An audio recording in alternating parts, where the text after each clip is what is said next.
ESPN welcomes you to the following presentation of the Southeastern Conference. Welcome to ESPN College Football, presented by Xfinity.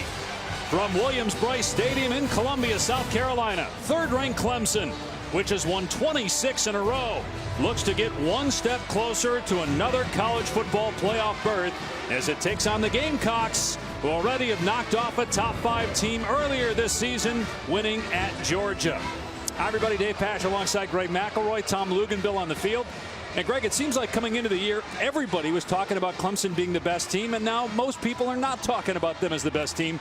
Dabo Swinney on the field was laughing with us, saying, hey, thanks to ESPN, I got the easiest coaching job in America trying to motivate my guys. And how about Trevor Lawrence? Is anybody playing better at the quarterback position right now than him? If you look at his last 4 games, if those 4 games would have taken place in September, he might be in the driver's seat to win the Heisman Trophy. However, in September, he was pressing. He was trying to win the Heisman, considering he was the front runner coming into the season on every single throw. However, these last few games, he's really started to hone in with his protection understanding, his accuracy, and his decision-making has been far improved. He's playing the best football of his career. He's been outstanding. Their defense is pretty good, too. Let's check in with Tom for more on that. Yeah, coming into the season, guys, so much of the focus is on what they lost on defense. But the #1 player on this defense, Isaiah Simmons, I think is the best player in college football on defense, not playing in the front 4. And it's the most loaded, versatile defensive secondary Dabo Swinney has ever had. This defense is for real, and they haven't gotten enough accolades to this point.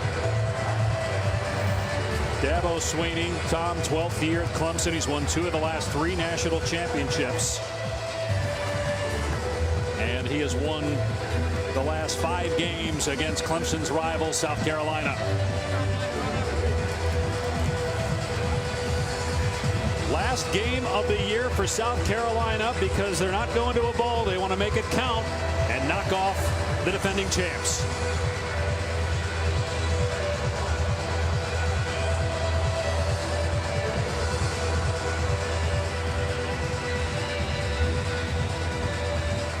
South Carolina won the toss, elected to defer, so Clemson will get the ball first, and Travis Etienne, one of the most dynamic players in college football, is deep as we are underway in the Palmetto Bowl.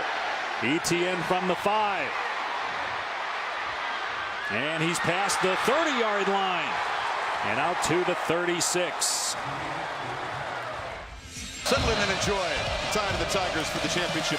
Lawrence with the rush coming. Touchdown. That kid cannot be 19 years old. Tigers reclaim their crown by crushing Alabama. Trevor Lawrence is a different guy this year than where he was a year ago. Trevor Lawrence looks like a generational talent. This guy is a phenomenal talent. And 6 straight games with 3 or more touchdown passes.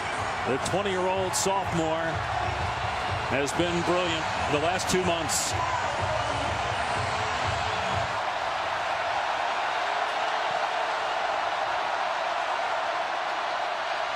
Give it to Etienne, and it's a flea flicker on the opening play. Lawrence throwing it downfield, and it is juggled and incomplete.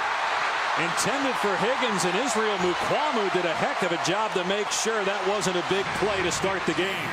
Slightly underthrown, a lot of contact there as Trevor Lawrence tried to take the top off the defense on the first play of the game. Mukuamu's a tough matchup given the fact that he's 6'4" at corner.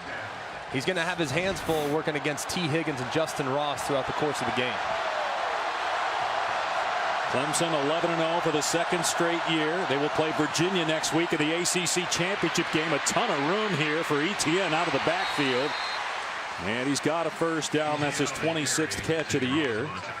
Lawrence, in his first 4 games, had 5 interceptions, which was more than all of last year, but he's only thrown 3 recently, and 22-0 as a starting quarterback, closing in on 60 touchdown passes and 6,000 yards.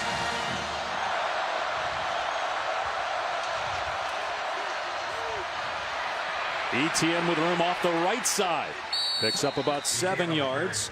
Etienne averaging close to 9 yards a carry, which is #1 in the country. He's had an incredible year complementing that vertical passing attack. So much of the preseason accolades went in the direction of Trevor Lawrence and this outstanding receiver core. But ETN, from the start of the season until now, has been as good and as dominant as any back in college football. The reigning ACC Player of the Year. Flexes out wide here on 2nd down and short. Lawrence with a quick throw, and that was off the mark, intended for Higgins. A big 3rd down here for South Carolina's defense. Gamecocks have dealt with a lot of injuries this year. One of the reasons why they have struggled down the stretch here, losing 4 or 5. They got a pretty good player up front, and Javon Kinlaw is going to be a 1st-round draft pick. And see if he can make something happen here. Kinlaw's lined up here over the center. Lawrence's pass to a wide open Ross. 1st down inside the 40-yard line. And with the dominant defensive tackle Kinlaw, it's going to be important for Trevor Lawrence to get the ball out of his hands quickly. He does so here. A nice job on the outside by Justin Ross on a little snag route. See that stack alignment. Nobody accounts for Ross as he works it back out to the sideline. It's an excellent call and a good conversion on 3rd down. Lynn J. Dixon in the game at running back, and he's going to get the call here inside the 30-yard line. Close to a 1st down as he was shoved out of bounds by Ernest Jones. And guys, that's the area that Will Muschamp, the head coach at South Carolina, was really concerned about coming into this game. For 3 straight years, South Carolina has not stopped the Clemson run game. They have got to get their defense off the field, limit possessions for this Clemson offense, and the only way to do that is to win versus the run on early downs. And on short yardage here, 2nd and 1, I might take a shot downfield if I'm this Clemson offense. Just going to hand it off and easily get the 1st down. Dixon straight ahead behind that senior-led offensive line. They have 4 seniors up front and a sophomore, Jackson Carman, the left tackle. It's probably the group that doesn't get enough love. I mean, so much attention to the talent and the skill on the perimeter and at running back and at quarterback. But this offensive line, for the most part, has been very solid throughout the course of the year with the occasional lapse in protection. Lawrence on the run, and another pass that's off the mark, intended for Amari Rogers. It almost hit Luke's there on the sideline. So it's been a slow start here for Trevor Lawrence. He's been off target on a few throws. Just a little bit. I mean, you can see he's making the right decision, and that's what's most important. He's going to the right place. However, the accuracy just slightly off. Underthrow the deep ball early, missed the slant low a couple plays later, and then there on the move trying to work the corner route just slightly outside. Play action. Lawrence's pass is caught on a wide receiver screen by Ross, and he's bottled up after a gain of about 3. So it's going to bring up 3rd down and 7. That was Jamie Robinson, a true freshman safety, in on the stop. You know, Greg, you look at this South Carolina defense, and what they just did right there was tackle after the catch. That is paramount for them in the defensive back end. Now, because of that tackle, you force a 3rd and long.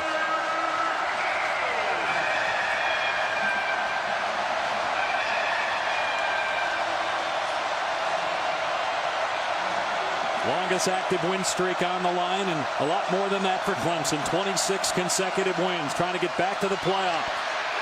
Lawrence steps up, has a ton of room inside the 10, and Lawrence tackled inside the 5-yard line. He's a very good athlete who has 7 rushing touchdowns this year after 1 all of last year. Now, this is the one part of his game that has been really good all season long. Nothing there. Sees the middle of the defense vacate because of the route progression, and he goes vertical, and you see that athleticism. He's a big guy. He's 6'6", 220-plus pounds. So he's a load in the open field with a full head of steam. That was a 21-yard run, 1st and goal from the 3-yard line. And ETN hit hard at the 2. Gain of 1 on the play, brought down by Kinlaw.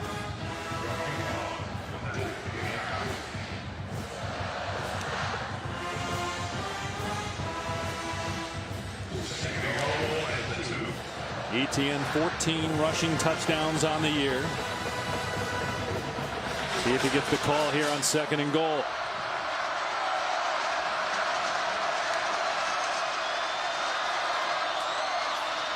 Etienne trying to find a hole, pushes the pile, and he's brought down short of the goal line by Robinson. 3rd down and goal from the 1-yard line. See Etienne kind of stumble a little bit, trying to decide the best place to enter through the offensive line. You got to think 2 downs to get it here for Clemson. If I'm them, I'm keeping it on the ground. I challenge my offensive line. They got a tight end, Luke Price, in the game at fullback. Here's Etienne getting the call, pushing forward. He did not get in. It is 4th down. We'll see if the Tigers elect to go for it from inside the 1.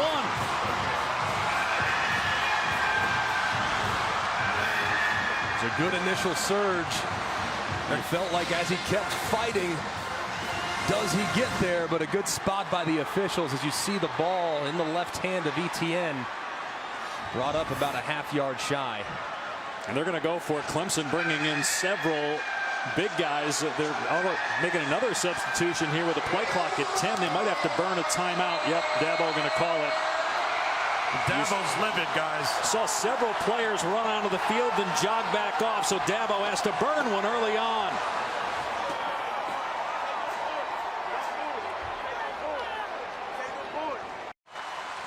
Welcome back to ESPN College Football, presented by Xfinity as part of the Jiffy Lube Rivalry Series. Moments ago, Dabo Swinney upset, had to call a timeout. His kicking unit was on the field, and he said, "Get off, we're going for it." He had a few choice words for his son.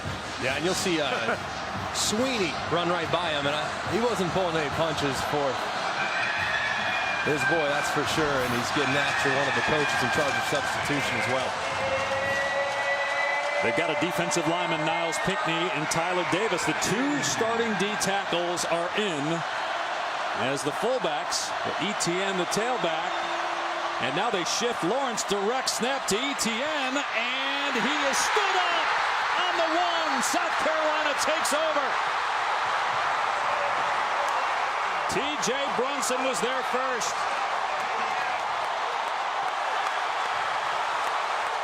What'd you think of the call?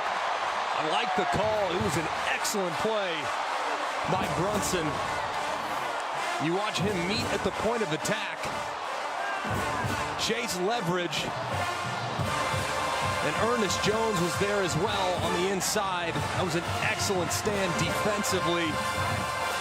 Look at Brunson get to the outside. Jones there to clean it up.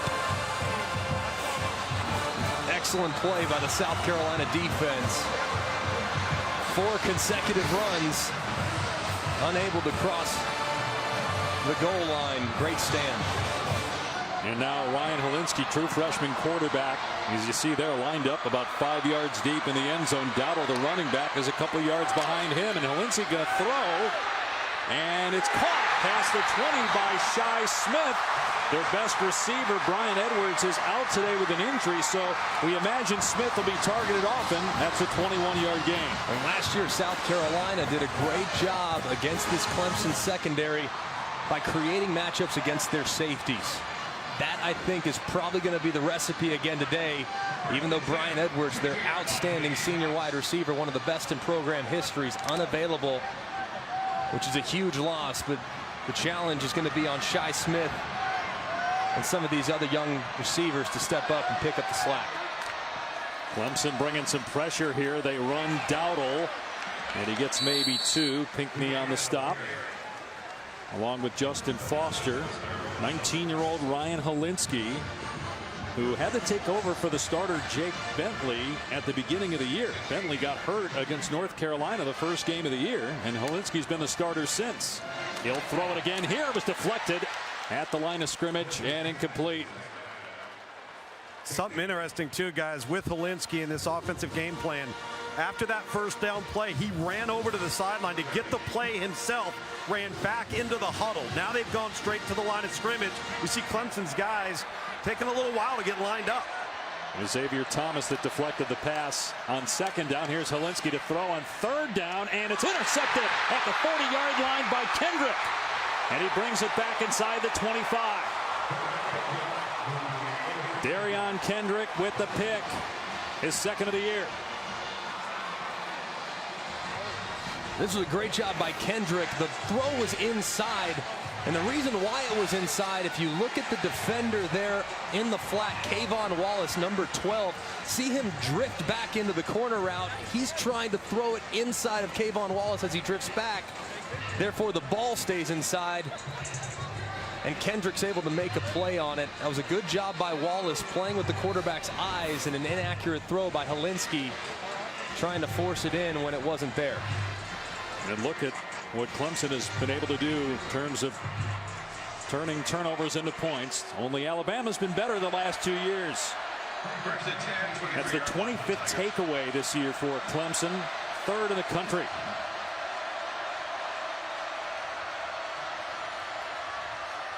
And Lawrence going to throw it here on first down. There are a lot of contact, and flags come flying in. Mukuamu all over Justin Ross at the 9-yard line.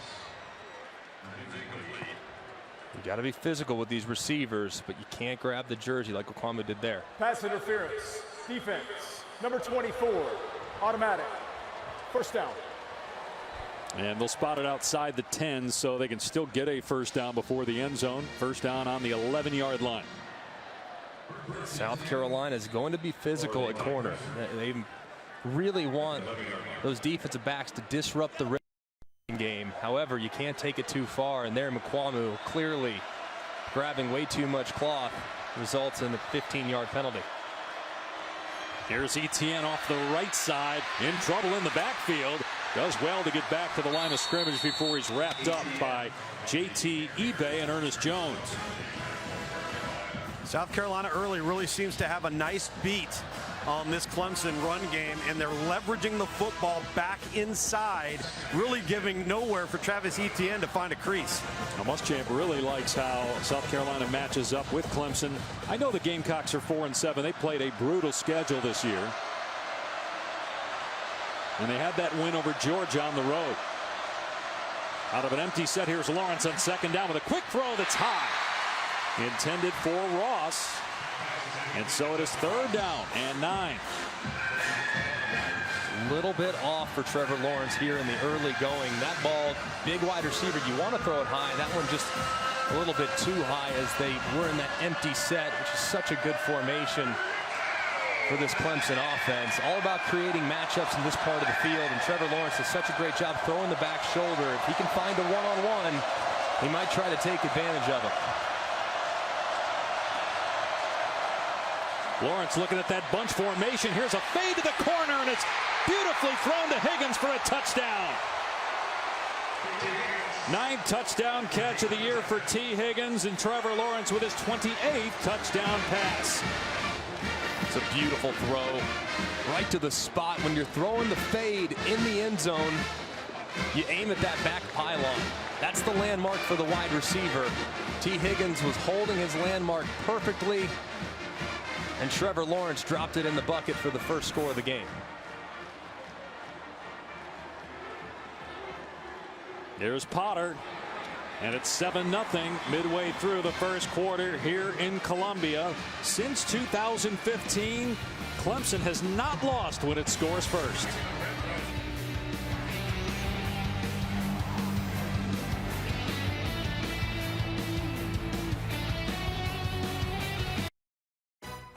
ESPN College Football is presented by Xfinity.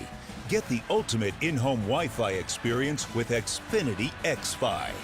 And in part by Jiffy Lube. You can do more in a jiffy. Last win for South Carolina was Steve Spurrier as the head coach back in 2013. Since then, Clemson has won 5 in a row. It's the 117th meeting between these two schools. They've met every year since 1909. This will be a touchback. Let's go to the studio and check in with Matt Berry. Guys, good afternoon. Checking in on Michigan and Ohio State. First possession for the Wolverines. A little trick play to Giles Jackson. 22-yard touchdown. They missed the extra point, so it was 6-0 Michigan. Ensuing drive, J.K. Dobbins had 79 yards. Ohio State answers now up 7-6 early in the first. And the Buckeyes will play the winner of Wisconsin and Minnesota, a game that you can see on ABC next. Meanwhile, Rico Dowdle is in the game, taking the direct snap here at quarterback, looking for some running room, trying to get to the perimeter. Can't. He is spun down for a loss by Isaiah Simmons, who Tom talked about at the top of the telecast. Let's go back to the touchdown. Was there offensive pass interference here? You'll see the push off right here. Watch this right arm from T. Higgins. It's a push off. The problem is for the officials, it's low. It's not up around the head. It's not up around the shoulders. But Will Muschamp really upset with the officials as he saw that hand extend to create a little extra room. Understandably so. Walensky to throw here underneath. It's behind Markway. Why do you think you finally get a possession where you're starting on your own 25? Because you started on your one the first possession, and I know that Walensky threw a pick, but why run the trick play with a direct snap? Why not try to get your offense into a groove a little bit here? Just another thing for the defense to take account for. You want to throw a bunch of looks at them early in the game, force them to burn some chalk, force them to make some adjustments defensively. So a little wildcat is something that they have used in the past and will use again. Want to see whether or not it'd be effective early so they can come back to it. See if Clemson comes after him here on 3rd down and long. Only rushing 3, and it's a screen that Clemson's Skolsky reads beautifully. Takes down Feaster, who played at Clemson for 3 years, won a couple of titles before transferring to play for South Carolina. So a 3 and out for the Gamecocks. It's a great job right there by Brent Venables, the defensive coordinator for Clemson. A tendency breaker, 3rd and long. A lot of times you'll see Clemson bring the heat, force the ball out of the quarterback's hand. A great counter to that heat is running a little quick screen like that. However, he called off the dogs, he dropped guys back out, and Skolsky made a nice play. Venables in his 8th year as the Clemson defensive coordinator, one of the best in the business. A short punt, but it takes a South Carolina hop, and it forces them to scoop it up on the 30. Kendrick, who had the interception, and he's out of bounds around the 36-yard line. 49-yard punt. Flag down at the 33. Getting the return. Holding. Number 26. Return team. 10-yard penalty. 1st down. So Sheridan Timeout. Jones commits a penalty. Clemson up 7-0.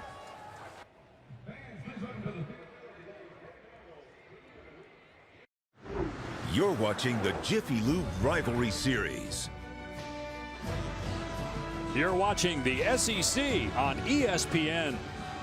South Carolina and Clemson kicking off the final day of November. Hard to believe the regular season is over after this weekend. Clemson will play Virginia in the ACC championship game, and Trevor Lawrence over the last 5 games after, by his standards, a rough start. 14 touchdowns, no interceptions, and a touchdown pass today that was beautifully thrown on the last possession. From the 25-yard line, little misdirection run for Etienne. He's grounded at the 29 after a gain of 4. Lawrence, a true sophomore from Cartersville High School in Georgia, number 2 overall on the ESPN 300. He wears number 16 to honor Peyton Manning. And last year became the first true freshman quarterback to lead a team to a national title since Jamel Holloway back in 1985 with the Oklahoma Sooners. He's so gifted. And when he's on his game, man, good luck. So fun to watch. Gonna run it again. And Etienne is close to the line to gain. A stop forward progress at the 34, so 3rd and 1. You know, Greg, when you talk about being on his game, I think so much of that this year is just taking what's in front of him, not trying to hit the home run, not looking at it as if we don't hit the 40-yard pass, it's an unsuccessful play. That's been the difference in him the last 7 weeks. Yeah, really stayed within the offense these last few weeks, allowed his playmakers to come to the forefront, and obviously the results speak for themselves. Got 2 tight ends there on the left side here on 3rd down and 1. Running Etienne, who's upended. It looked like he got the ball across to move the chains.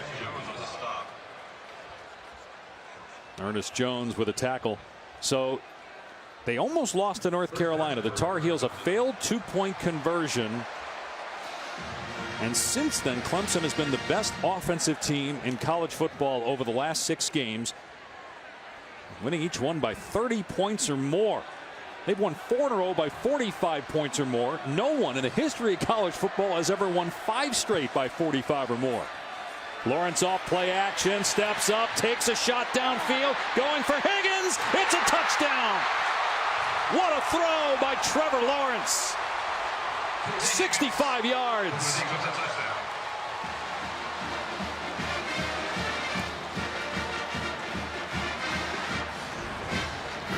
This is just an unbelievable throw. I mean, you look at Trevor surveying the field, moving, buying a little extra time, getting all his weight behind it, puts a ton of air under it, and allows Higgins to run under it. Right, do you see his back leg? I mean, he unleashed that one. So just a little bit of a glimpse of the arm strength that Trevor Lawrence possesses. That was silly, wasn't it? And then Higgins running by eBay. 65-yard touchdown pass and about 55 of it in the air. And Clemson up 14-0. 2 touchdown passes already for Lawrence.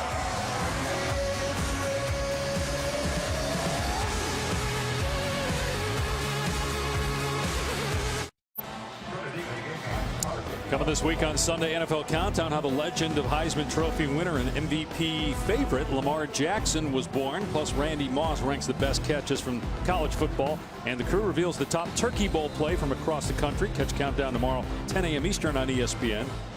Were you a Turkey Bowl guy growing up? I was not, no. Believe it or not, we didn't do the Turkey Bowl. You played the real thing, I guess. So see, us wannabes played Turkey Bowl. Well, South Carolina this year had lost its quarterback, Jake Bentley, the first game of the year against North Carolina. They lost that game. But remember, they beat Georgia in double overtime on the road to get to 3-3. But since then, they've lost 2 in a row and 4 of 5. Their losses have been against A&M, Tennessee, Florida, Missouri, Alabama, North Carolina, and Appalachian State. Bentley done for the year. So true freshman Ryan Helinski has been the starter all season. Already thrown an interception in this game that Clemson turned into points.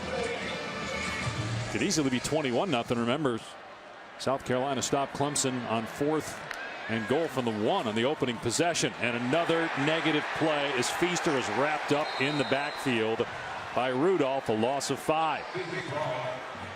Injuries have been a problem, though, for South Carolina. They've lost 2 quarterbacks to Kerryon Joyner. He's the backup quarterback. He got a concussion against A&M. He's not available today. Here we go with Helinski. You see the huddle now. This is what they're doing. They're going to come into the huddle so that they just don't line up and give Clemson a look. It's just so hard sometimes to overcome those key injuries. Feaster able to break a tackle at the line of scrimmage and get positive yardage out to the 28. You're a team like South Carolina. Your margin for error is remarkably slim, especially when playing against some of these really talented teams that they've seen throughout the course of their season. When you have to play Alabama and Texas A&M and Clemson and all these, Georgia. I mean, 3 of the best teams in America, and they got the win against Georgia. It's been really, really tough sledding, and you certainly can't do it if you're less than 100% with some of your stars missing. Pressure coming off the edge here. Everybody covered. Helinski is sacked. Back inside the 25. Isaiah Simmons in the backfield again. Boy, is he special. And you're going to see pressure coming around this edge, and they're going to swoop it. And as a result, Helinski tries to moves a little bit too far. And Simmons is able to rally back and drag down the freshman quarterback as Helinski's walking off gingerly. And we talked about the injury to Joyner. The next quarterback is Jay Urich, who's played wide receiver this year. He did get some snaps at quarterback last year, but not this year. Good punt. And the fair catch made by Kendrick at the 27. 45-yard punt. Here's Matt. Guys, it is Rivalry Saturday, so we'll check in on Georgia Tech. Jake Fromm going to have to find a new target. Lawrence Cager out. Tyler Simmons, good catch. And then Brian Herrien takes it in for the rest. Bulldogs up early on ABC, 10-0. And obviously Georgia has LSU next week in the SEC championship game.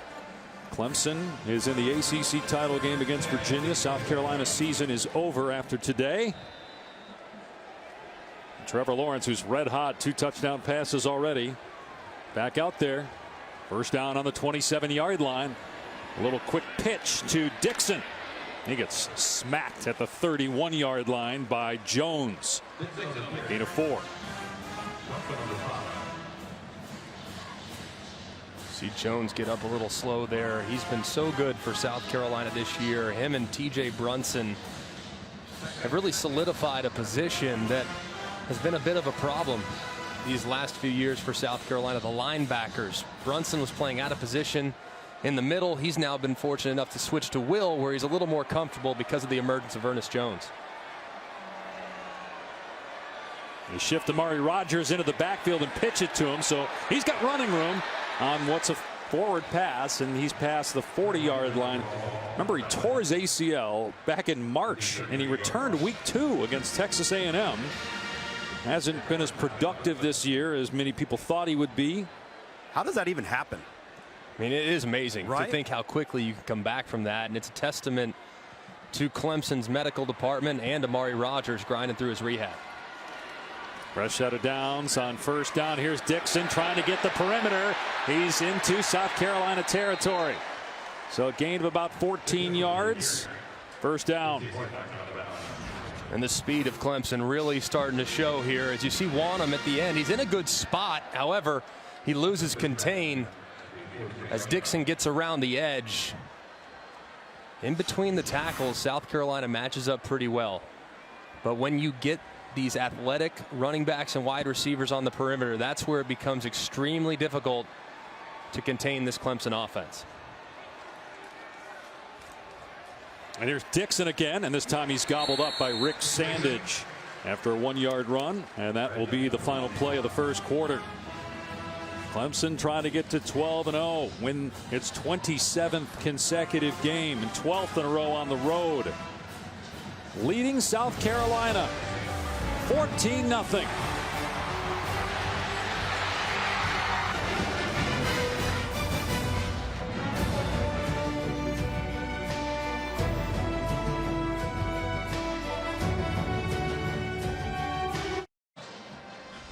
You're watching the SEC on ESPN. 14-0 Clemson over South Carolina after 1 this season. For every field goal and extra point made by participating universities, All-State will make a contribution to the university's general scholarship fund. Thank you, All-State. Dave Pasch, Greg McElroy, Tom Luganbill back in Columbia, South Carolina, where Clemson is rolling. Dabo Swinney's team trying to get a step closer to another college football playoff berth. Trying to win the title for the 3rd time in 4 years. Only 2 schools, Nebraska and Alabama, have done that. Lawrence throwing it downfield again. Incomplete. Intended for Justin Ross. They'll bring up 3rd down and 9. J.C. Horn in coverage. Really good corner. Let's take a look at the college football playoff rankings. Now think about this. At the beginning of the year, we had a Clemson game, and at that point, Dabo Swinney's like, I'm trying to do everything I can to keep the guys motivated. And now he was laughing with us on the field before the game. Like, I don't have to do anything to keep them motivated because we ranked 3rd. Nobody's talking about us as a championship team. So he's got the easiest job in the world, quote unquote. 3rd down and 9. Lawrence rolling out. And throw off the mark. So South Carolina gets a stop. It'll be 4th down. But boy, if Trevor Lawrence keeps playing the way he has since that North Carolina game, are they the favorites to win the championship? They are. I mean, just because of their championship pedigree. They've been there, they've done that, they've won it. They know what it takes to play a 15-game schedule, and with all due respect, the talent level that both Ohio State and LSU have, who are clearly in the mix as well. The fact that LSU's done it before, or that Clemson's done it before, you got to feel good. Will Spire's punt is, wow, it takes a huge hop, and then 2 Clemson players collide, and they down the ball at the 3-yard line.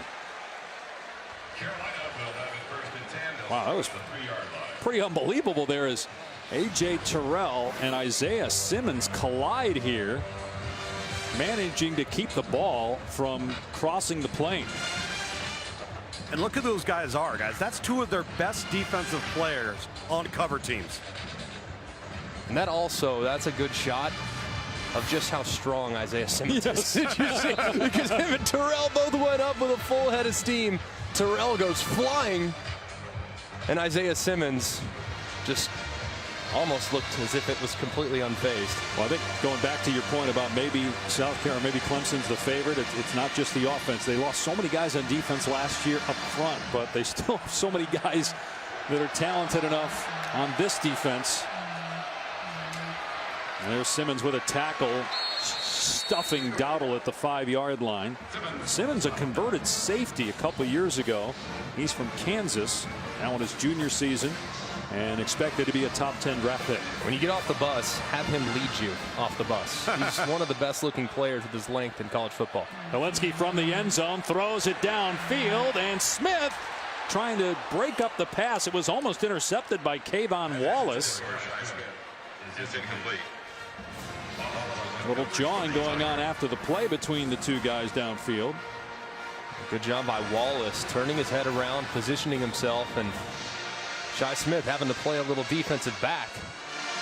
Getting a nice pass break up there, because that ball could have very easily been intercepted. That ball can't be thrown to the inside. Now you're backed up on a 3rd and long. Averaging about 1.5 yards per play so far. And they just run Dowdle here on 3rd down and long. He makes a guy miss. We'll see where they spot him.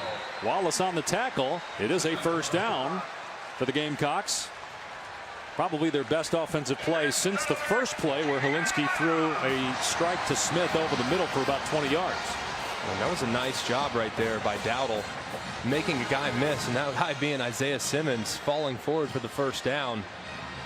Helinski's got to go to the bench here. Jay Urich is coming in the game, so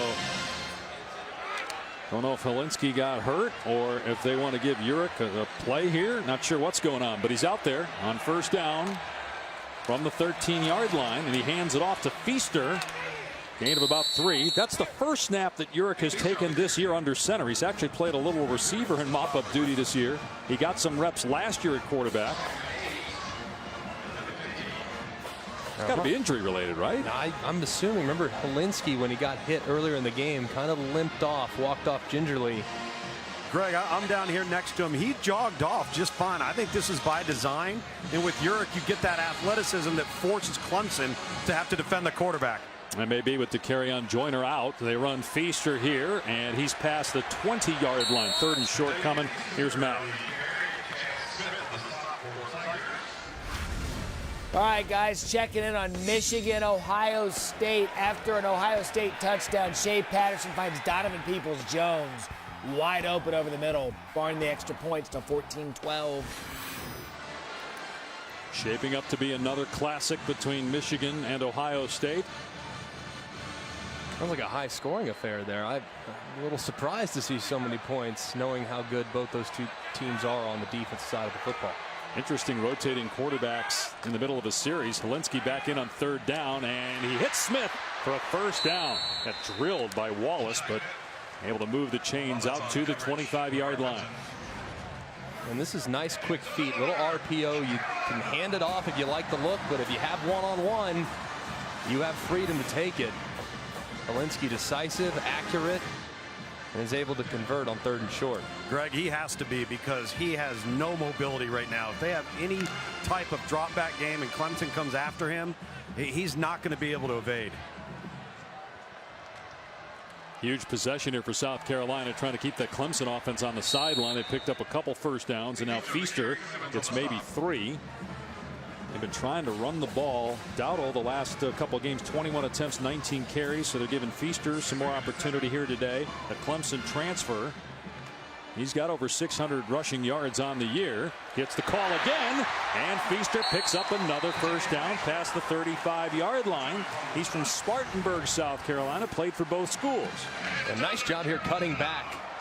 See that left side of the offensive line just compress. He runs right behind him, picks up a nice block at the 2nd level, spring him for some nice yardage. Tavian Feaster, him and Dowdle have to be effective here moving forward to get back into this game, take some of the pressure off Helinski. They're going Wildcat here, so this is technically the 3rd quarterback they've used on this drive alone, with Dowdle in. Kevin Harris standing next to him. Dowdle keeping it up to the 40. Good hard run by Rico Dowdle. Skalski on the stop at the 43, but that's a 7-yard pickup. South Carolina finally getting into a bit of a rhythm offensively in this game. And it's been because of the counter run game. You see how fast and active and athletic this Clemson defense is. If you get them running in one direction and then cut the running back in the other, sometimes they can get out of position. It's been beneficial for him. Dowdle keeps it again here, and that hole doesn't open. Stacked up, able to push the pile though to the 45. He'll come up short of the line to gain.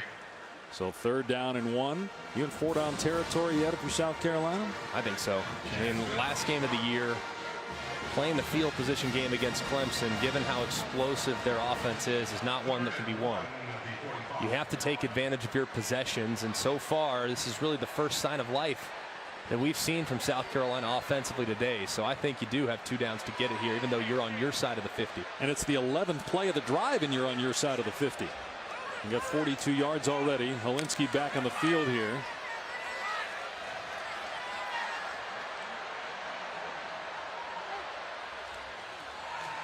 Hand off to Kevin Harris. No, it's a fake. Helinski throws it down the field to Markway. Inside the 30-yard line to the 25. A 30-yard pass play. This is a really nice design. You're going to see Markway just kind of sell it and then go. Really well done. You see the commitment defensively from the Clemson Tigers because of the full sellout run look. Markway slips through there and finds space in the open field. And how about the throw by Helinski off his back foot under pressure, puts enough air under it to allow Markway to run under it. That was an excellent play by the freshman quarterback and a really good call by Brian McClendon. How about Helinski hiding the ball behind his back? He hands it off here to Kevin Harris and wrapped up for no gain by true freshman Tyler Davis. I mean, that was a full sellout by taking the ball and actually sticking it behind your back so that the defense can't even see it. Yeah, the old Favre fake here. There it is. Hide it, hide it, hide it all the way. Full sellout with the run fake. And Dave, we call that ball handling. We'll clinic for you later if you want. That was well done. I like it. Little showmanship. Got to have some of that. See if they can pay off this drive with a touchdown, though. Taking off 6 minutes off the clock here. So important, Dave, for them to not only come away with points, but just to flip field position, have a short field for this offense. 2nd and 9. Helinski play action. Markway dropped the ball. And that would have been a 1st down and more for Markway. Couldn't come up with it, though. Man, this one is just... that just kills you if you're the quarterback. The guy's so wide open, you kind of steer it out there. As a result, you don't have as much velocity on it, so the ball drifts behind the intended receiver. And Markway had a ton of space because of the pressure off the left-hand side. That's one that Helinski would love to have back. 31 drop passes on the season. They're 3 for 3 on 3rd down in this drive. 3rd and 9. Again, do they run this play thinking maybe 4-down territory, trailing 14-0? I know it's the first half. Clemson, or rather South Carolina, has to burn a timeout with a play clock at 1.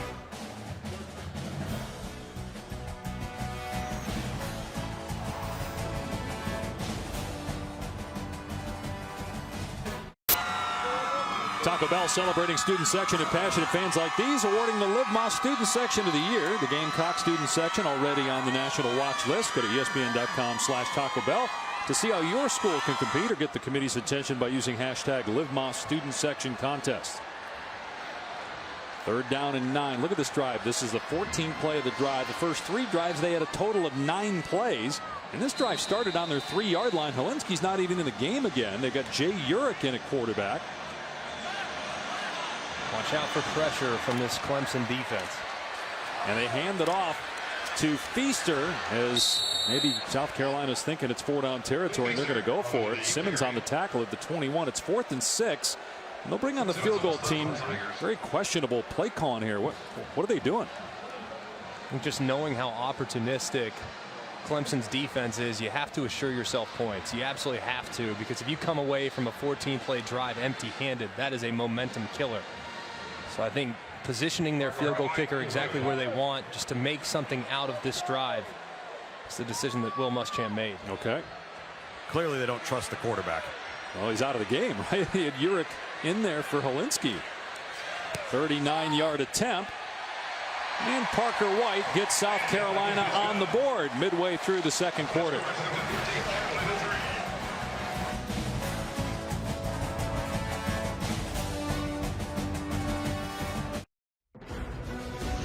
ESPN College Football, brought to you by General Mills. Bring more to your game day with General Mills tailgate recipes. See what you can create at wearetailgatenation.com.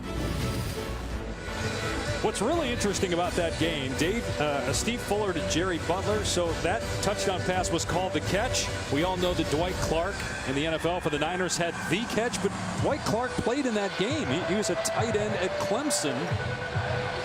Clark passing away June of 2018, a legend in the NFL for what he was able to accomplish in San Francisco. 14-3 Clemson after South Carolina got some points. A 39-yard field goal by Parker White. This one fielded on the 2-yard line by Etienne, and a long way to run. Able to break the tackle on the 12. Here comes a flag, and he's brought down to the 25. And that's the danger there of not fair catching that and just taking the 25-yard line, is that so many times you get a block on the back, especially on those long returns to the opposite side of the Illegal field. block in the back. Number 24, return team. Half the distance to the goal from the spot of the foul. First. Let's see who's looking good today. Brought to you by DXL Big and Tall. Well, he's big and he's tall and he's looking good. Trevor Lawrence using his legs. See the defense just vacate the middle of the field. He gets north and south to convert on third down. A couple plays later, he drops it in the bucket. Beautiful throw on the goal line fade. And then how about this one? 60 yards in the air after he moves off his spot. Trevor Lawrence has been dealing a very hot hand these last couple drives. Not just doing it with his arm, too. Also making a few plays with his legs and accounting for a couple touchdowns. He was the Heisman Trophy favorite coming into the year. Got off to a little bit of a slow start. We'll see if he gets invited to New York, but unlikely at this point that he's going to win the award. As Lawrence throws here on first down, and wide open in the middle of the field is Ross. Easy pitch and catch out to the 23-yard line. Justin Ross. I wouldn't say he's taken a back seat to anybody, that's for sure. Both him and Higgins have done an excellent job this year, but Ross, you just thought it was inevitable that he's going to be in the conversation for the Biletnikoff. Hasn't necessarily come to fruition, but he's got a very bright future. Lawrence going to keep it here and throw it at the last second, and Rodgers is dumped. Big hit by Jamie Robinson, only a 1-yard pickup to the 24. A good job defensively by Sherrod Green at the end of the line of scrimmage. Getting a pull read, but staying wide, tracking Lawrence, forcing the ball out of his hand, and an excellent job by Robinson. Staying true to his responsibility within the defense and taking care of Amari Rodgers and making the tackle in space. Second down and 9, and they're trying to set up a screen to Dixon. He is dumped in the backfield by T.J. Brunson at the 18-yard line, a loss of 6. And you're going to see the left side of this offensive line drop out and try to get it, but T.J. Brunson beats him to the spot. Recognizing on second and long, they will do quite a few screens. Brunson, mindful of that tendency, and dropping him for a big loss.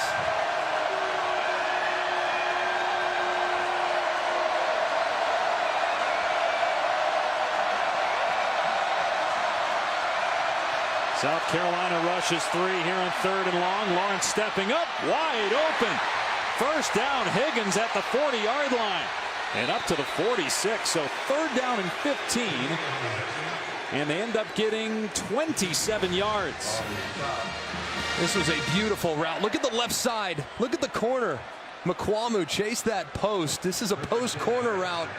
And watch McQuamu in one-on-one. He just gets turned around. Full sell on the post. McQuamu's still chasing it. Takes him a long time to turn the boat and get back to the sideline. Great route by the wide receiver.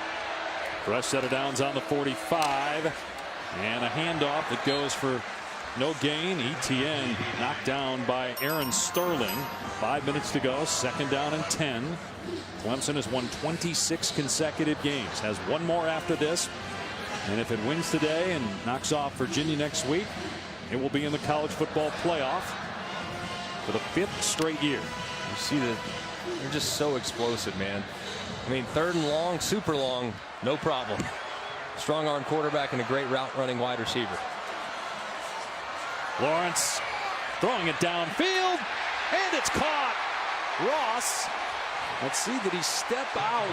Officials got his hat on the ground. Did he get forced out, or did he go out on his own? It's a gain of 30 to 21. I think he got forced out by McQuamu in press coverage. Yeah, I think you're right, Greg. And he tries to obviously reestablish himself in bounds. He does.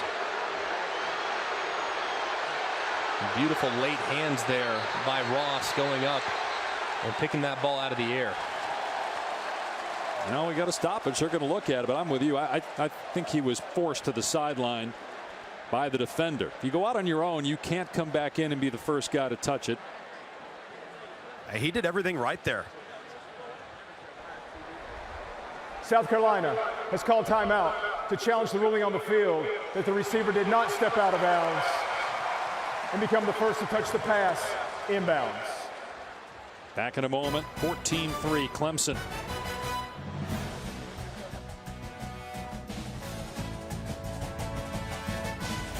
So ruling in the field is confirmed. South Carolina loses a timeout and can't challenge for the remainder of the game. As you watch the replay of this, let's bring Matt Austin in, our college football rules expert. Matt, tell us what's going on here, what they're looking at.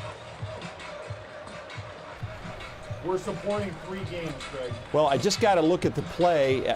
The runner, the receiver looked like he stepped out of bounds several feet back. So they could, if there wasn't a hat on the ground, they could be, was he stepped out of bounds, then the first to touch, which would make it illegal touching, therefore an incomplete pass.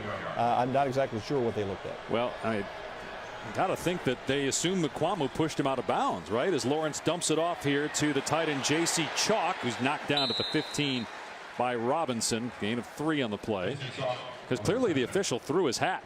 Yeah, I think the eventual ruling was the fact that McQuamu forced the receiver out of bounds. He did step out 3 steps actually out of bounds. However, he had 4 steps past that where he reestablished himself inbounds, went up, made the play. I think it was the correct call by the official. Clemson in the red zone here, trying to add to an 11-point lead. Lawrence on the rollout, in trouble, and dumps it off. And they lose yardage there. Overton on the catch. Maybe there Lawrence just throws it away. So now it is 3rd down and 8 after a loss of 1.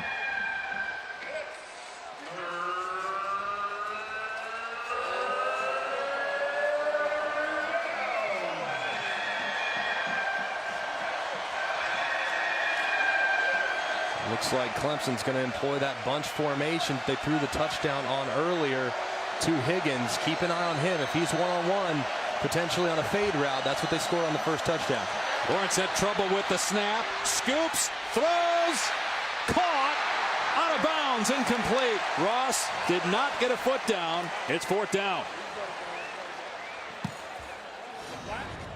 It was very close. Does that right foot get down? Ooh, you see him secure the catch. That right foot does appear like it landed in bounds. Boom. Touchdown. Right foot down there. Catch secured. Does the ball move at all? It does look as though it was secured prior to that right foot being down. They should review this.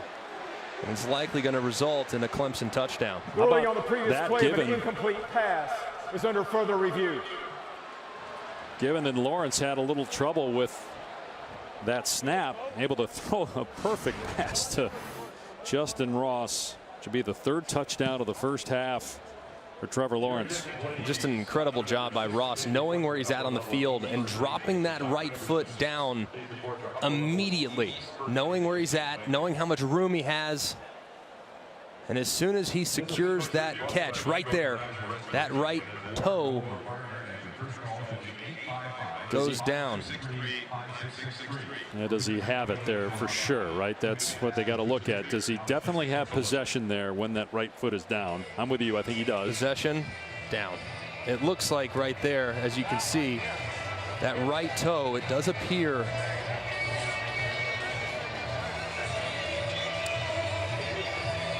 That would be the 60th touchdown pass of Trevor Lawrence's young career. Tell you, Greg, Justin Ross's sideline awareness and body control in tight quarters is about as good as you're going to find in college football. And that was amazing right there. Yeah. After further review, the receiver's right foot came down inbounds in the end zone, and he maintained possession of the ball. It's a catch, and the result of the play is a touchdown. I mean, obviously the catch was great, but how about, first of all, Lawrence able to just get a hold of that football there and make the throw. His touch throws are just phenomenal. You see, he surveys, he finds and identifies the one-on-one after a horrible snap. He gathers himself, ton of poise, no problem. Gather the snap, get your feet back underneath you, get in rhythm and throw it accurately. He did so beautifully there for his third touchdown pass. I mean, how many guys would panic when the ball's on the ground like that? But he doesn't. He just picks it up and throws it perfectly. He was 8 of 8 on that drive.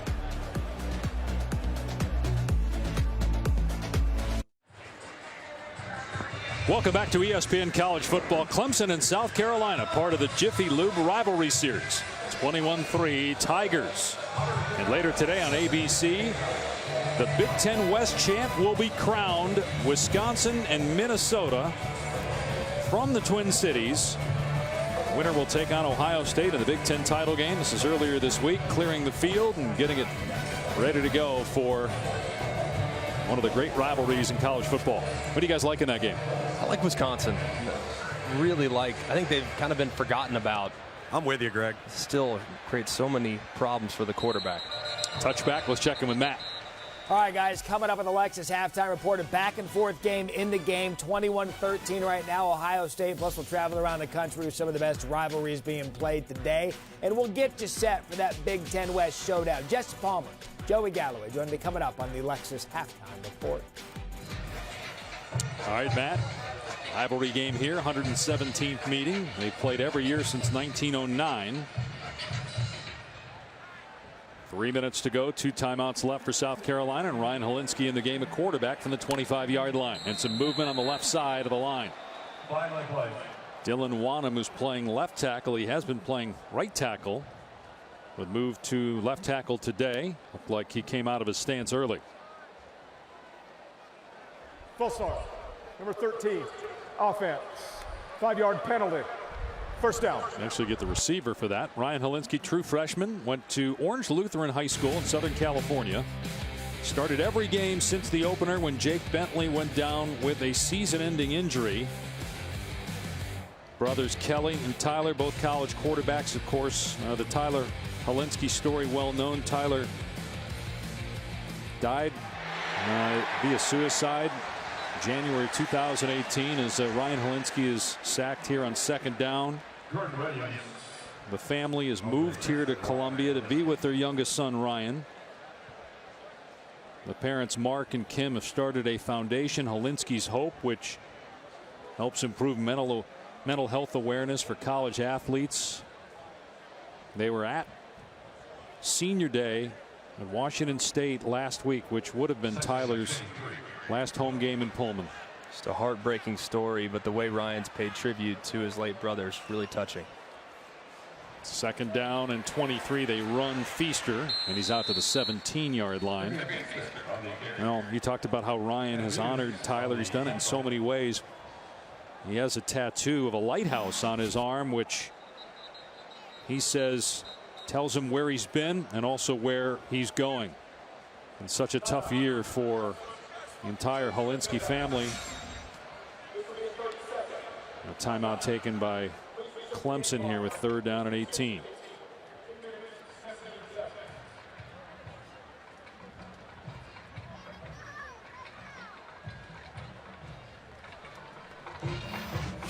Here's pregame, a cock walk. Ryan seeing his parents and his brother.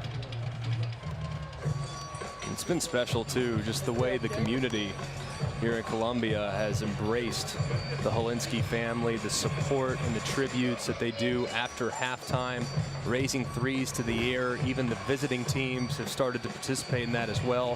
When South Carolina goes on the road, it's a horrendous story, a heartbreaking story. I don't know if you ever recover from that, Greg. I mean, the loss of a child is just it's just heartbreaking. Yeah. I mean, it's so heartbreaking, but The way they've handled it and the way that they've been able to bring awareness to suicide prevention is so admirable, making what is a horrendous situation, trying to make some good of it. Clemson rushes 4. They're setting up the screen here to Dowdle. And he's at the 20-yard line, cuts it back, and brought down about 8 yards shy of the first down. So South Carolina will be forced to punt. See if Clemson uses its final timeout here or saves it for offense. It looks like the Tigers are going to save it. They're going to end up with tremendous field position here too if they can get a return as well. Clearly, Clemson doesn't need a ton of time to score. Yeah, they right. Knowing that a field goal might be possible, and that shift between the sideline and the field goal unit, getting the offense off the field goal unit on, it's really, really valuable to have that extra timeout for your offense. So the extra time is not nearly as important as maintaining that one timeout remaining. South Carolina takes the play clock down to 1. Charlton's punt, not good. And goes out of bounds around the 32-yard line. Now tonight on ESPN at 7 Eastern, LSU dropped from number 1 to number 2. They take on Texas A&M. There's Mike the Tiger.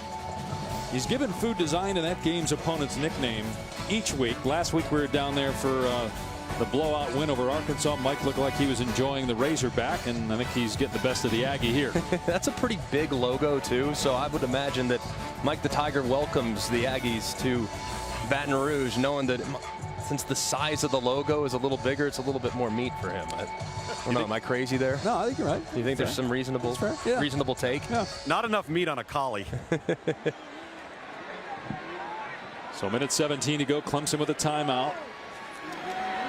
Lawrence's pass is wide of the target, incomplete. So if LSU were to lose that game tonight to A&M, as there's a penalty marker down, if they lose that game but beat Georgia next week. Number 79, offense, 10-yard penalty, first down. It's a no-brainer, right? LSU's in, even if they lose today and win next week, right? Yes, still in. Same can be said for Ohio State. If Ohio State loses this week to Michigan, it sounds like they're playing a dogfight there in Ann Arbor. I still think with a win next week over either Wisconsin or Minnesota would be enough to solidify their place in the top 4. So 1st and 20 after the hold. Pass is caught at the 30-yard line by Overton out to the 31. What about Clemson if Clemson were to lose next week to Virginia or lose today? Or they have to go undefeated to get in? I think they do. I mean, they haven't had the strength of schedule. It's not their fault. They're an excellent team. They haven't had the strength of schedule that they'll be compared against. Lawrence and hits Overton for a first down at midfield. And the clock will stop here as they reset the chains. It's a gain of 20 on the play. Yeah, these Clemson receivers, Greg. Overton knows he's going to get hit. What a great play over the middle. Give him a chance. They run the clock after they get the stick set. 32 seconds to go. And the pass is caught. And they run the clock there as Ross forward progress was stopped as Clemson used that timeout here. They will. 23 seconds remaining in the first half.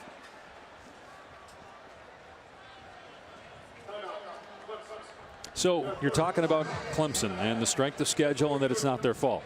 But it's all about the best 4 teams, right? So, I mean, if you've watched Clemson, they're in my top 4 regardless. I mean, so they are even if they were to lose next week. I think that when they measure though the strength of schedule that maybe a 1-loss Oklahoma has, that a 1-loss Utah has, I think could be somewhat comparable.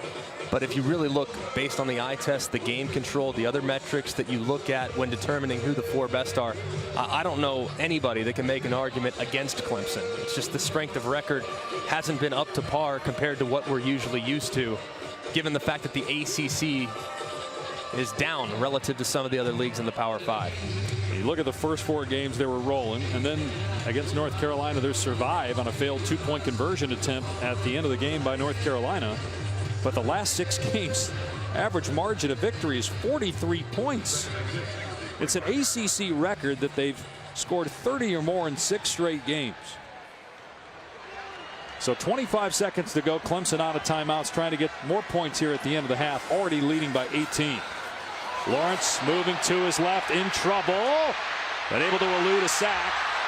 Trying to get out of bounds here. And he does, as he got knocked out of play by Mukwamu. The clock is at 14 right now.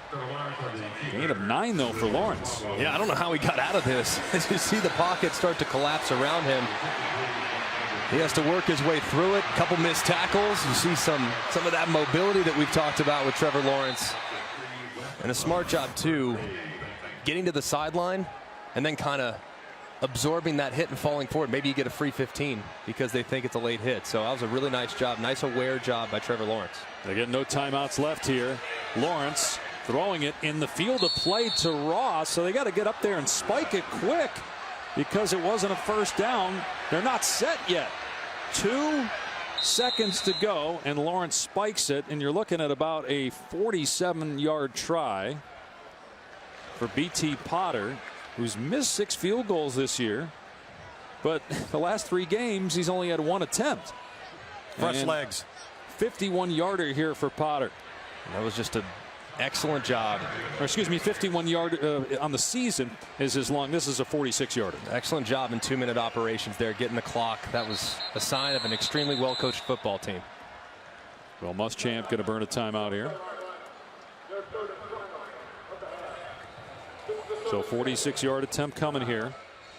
Don't forget Monday Night Football. Another good one this week with Minnesota tied right now with Green Bay for the top spot in the NFC North, taking on Russell Wilson and the Seahawks, who've won 4 in a row. They're only a game behind San Francisco, and the Seahawks now have Jadeveon Clowney on their team, and everybody remembers that, the 2013 Outback Bowl hit. That's the first time I've seen that, actually.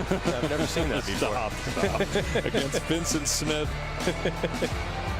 Our truck is bragging right now about how great the replay sequence was because they did that game. So, of course, they're bragging on the truck right now. But, man, it's been great to see Clowney and how well he has played with the Seahawks after some up and down play in Houston. So Will Sweeney, Dabo's son, is the holder, and Potter on for a 46-yard field goal attempt with 2 seconds to go. And it's a beautiful kick by Potter. 24-3.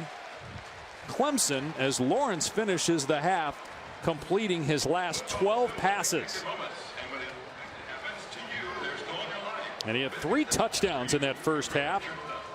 16 touchdowns, no picks in his last 4.5 games.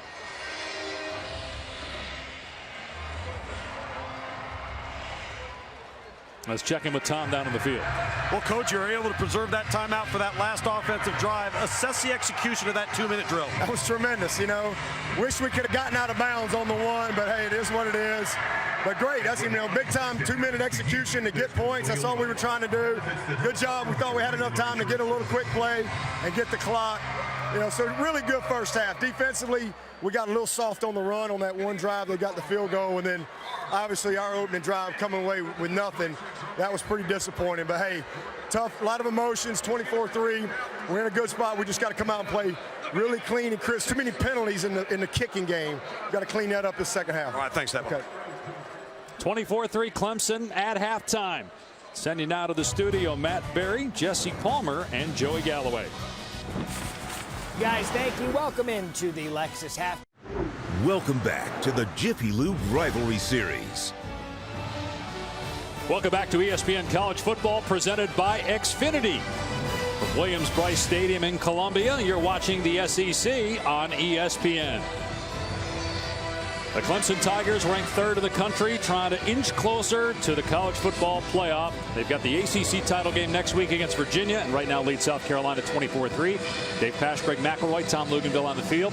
And Greg, it's hard to discern at this point who's playing better. Clemson's offense, which is on pace for 600 yards and 50 points, or Clemson's defense, which has held South Carolina under 100 yards. They've both been so impressive. You look at Trevor Lawrence, the way he finished that first half, 12 in a row completions, really remarkable, especially on some of the throws that were down the field, and then defensively forcing South Carolina to earn every single yard. South Carolina really only had 1 drive. And other than that 1 drive, they accounted for just over 20 yards of offense if you exclude that 1. South Carolina will get the ball to start the second half in this rivalry game. It's the final game of the year for the Gamecocks at 4-7. They do not qualify for the postseason. It'll be a touchback that'll come out to the 25. A tradition that has been started here by Ryan Hilinski, the Hilinski family, and the Gamecock family. And now even teams, when South Carolina's on the road, will do this. And when visiting teams come here, they'll hold up 3. And it's not for the third quarter. It is for the late Tyler Hilinski. That is the number that Tyler wore at Washington State. It's the number that Ryan wears now. They have a moment of silence here for the home games, and even the Clemson players doing it as well to honor Tyler. Pretty neat, man, when everybody comes together like that. As Dowdle picks up a couple. The Hilinski family traveled to Pullman for senior night. Mom Kim and Dad Mark on hand for what would have been Tyler's final home game. There's Washington State head coach Mike Leach embracing Kim Hilinski. Tyler took his own life in January of 2018. And Hilinski's hope started by the parents, a foundation to improve mental health awareness for college athletes. And Ryan, the true freshman, his parents moved here to Columbia to be with him. Throws it downfield and incomplete, trying to hit Shi Smith.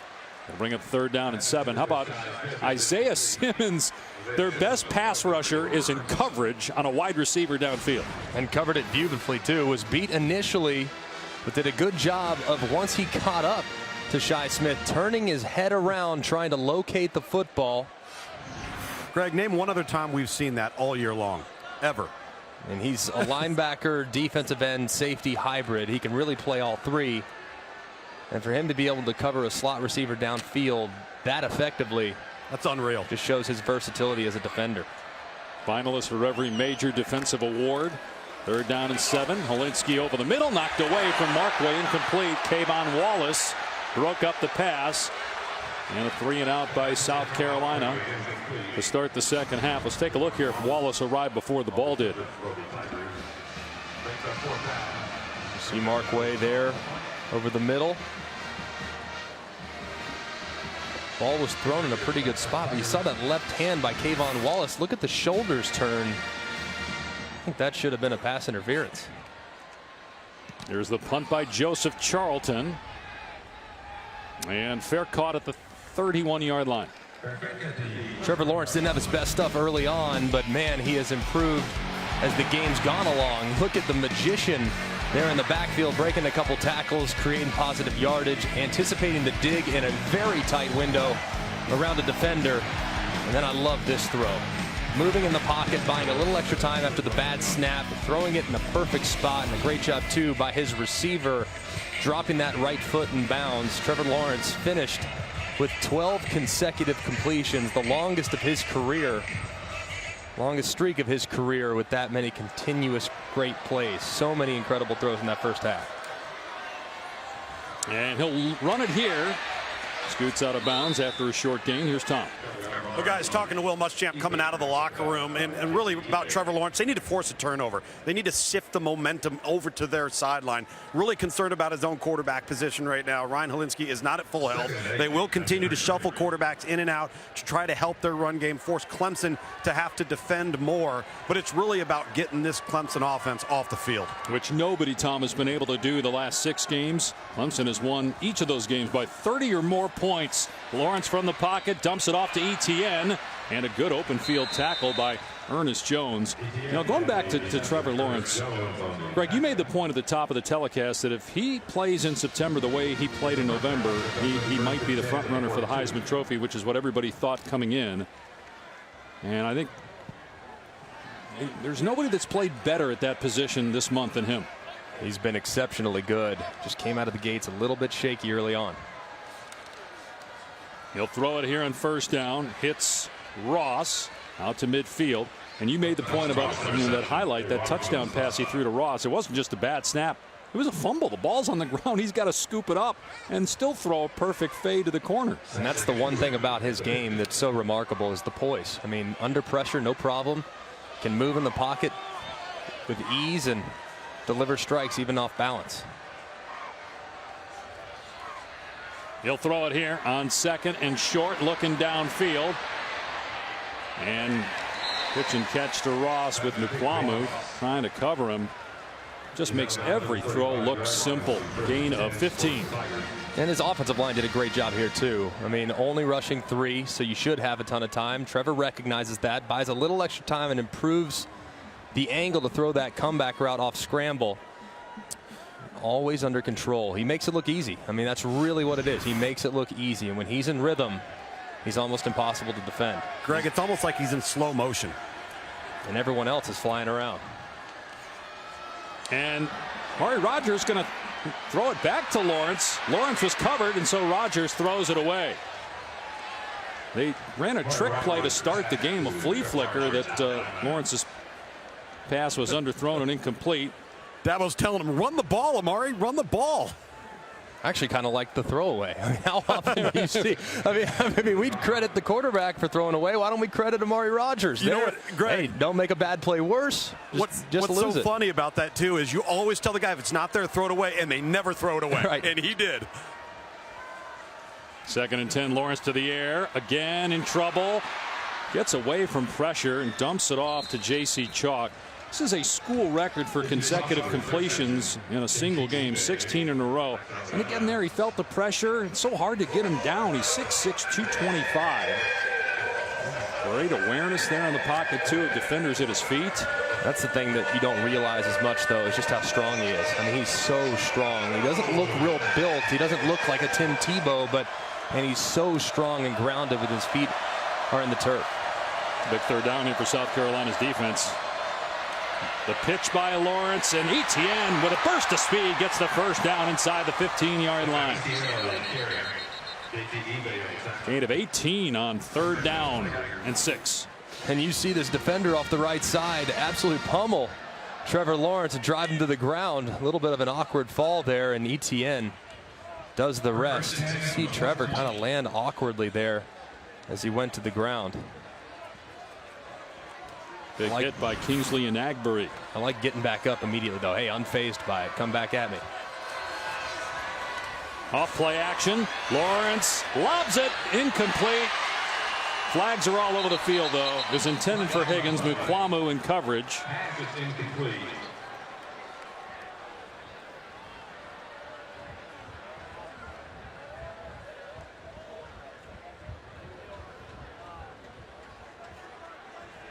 J.C. Horn was in coverage, too. Looked like away from where the ball was thrown. There are 2 fouls on the play, both by the defense. Holding, number 1, that penalty's declined. Personal foul, roughing the passer, number 52. Half the distance to the goal, and an automatic. 1st down. So Enagbury, the guy that took down Trevor Lawrence on the previous play, gets called here for hitting Lawrence late. You see the ball is clearly down. Ooh, yeah. It's a good job by the official. Enagbury had plenty of time to put on the brakes, and he didn't. It's a good job by the referee recognizing it. So 1st and goal for Clemson on the 7-yard line. Lawrence off play action, drops it to Chalk, and they're going to lose 4 or 5 yards on that. Read well by Jamie Robinson. They don't like that play. I mean, you just don't have enough room. You're on the right hash. There's very little room between you and the sideline. You try to roll your quarterback in that direction and hit Chalk in the flat. I'd rather run that play to the field. So if I'm on the right hash, knowing I have a right-handed quarterback, I'm saving that one for a time when I'm on the left hash with the right-handed quarterback moving to the right when I have plenty of room. On 2nd and goal, Lawrence to throw again. Hitches, fires, incomplete. Unable to make the catch was Frank Ladson. Penalty marker thrown down at the 3-yard line. Late flag.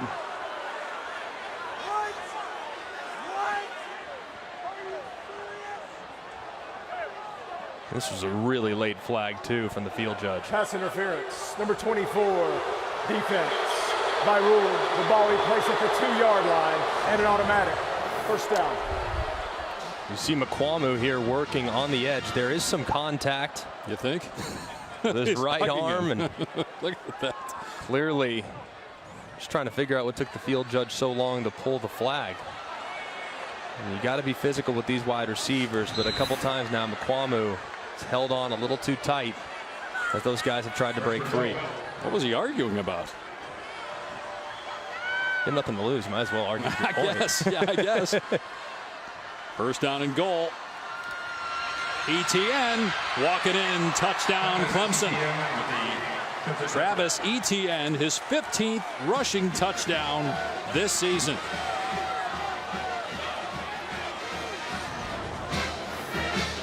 And you look at the flow working all the way to the left. Defenders moving a little bit to the left. Chalk does a good job getting a piece of Brunson. But Etienne just too much speed to the corner as he punches it in for a touchdown.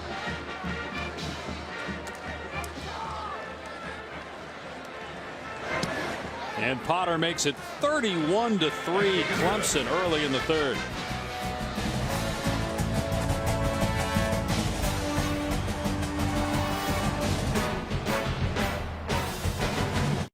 With the speed of Xfinity X5, you can stream live games from any corner of the house. And you can check out our alternate angle Xfinity Skycam coverage of today's game streaming live on the ESPN app. Packed house here at Williams-Brice Stadium in Columbia, but a South Carolina team that was 3-3 at one point, in danger of losing its 5th out of the last 6 to close the season 4-8. Going to be a touchback. It'll come out to the 25 for South Carolina. So Travis Etienne scoring a touchdown in the last drive gives him 52 for his career. That ties the ACC record held by former Pitt Panther James Conner. 56 total touchdowns, 52 rushing touchdowns. Dabo would say, imagine how many he'd have if I played him in the 4th quarter. It's really, statistically speaking, Etienne has been outstanding this year. And I know he gets somewhat overshadowed by his supporting cast, but he should be on everyone's list when thinking about filling out an All-American team. He's only got 4 attempts in the 4th quarter as Feaster is wrapped up after a 1-yard gain by Simmons and Spector. Let's check in with Tom on the field. You know, guys, on that last defensive series for South Carolina, I walked around to the back end line because I wanted to get a close look at their eyes. And this is a dejected defense. When that score happened for Clemson, you could see the wind taken out of their sail. And it was, hey, listen, this is a South Carolina team that has tackled well today. They've given good effort. But they're 7 of 9 in terms of third down getting off the field. They can't get off the field. The penalties have mounted. But it's the body language in the eyes of the faces in those face masks that you can just see that was it. When that score happened, that was it. Well, and so based on, you know, some of the things you just said, Tom, and what we're seeing in the scoreboard, is this going to be enough to save Will Muschamp's job? The athletic director, Ray Tanner, has come out and said that he will be the coach next year, and I hope for a long time, as Feaster is brought down for a loss, going to bring up 4th down. Here's the quote from Tanner on WNKT-FM earlier this week. I believe in him. He's our coach now, will be next year, and I hope for a long, long time. Will that change after today? Will Tanner's status change after today? It seems like there's a lot up in the air. I mean, Muschamp's going to fall to 26 and 25. He was 28 and 21 at Florida and was let go after 4 years. But they've got beautiful new facilities. And they played a ridiculously tough schedule this year as Kendrick steps out of bounds on the 24. We'll talk more about Muschamp and his future with South Carolina. We come back 31-3 Tigers.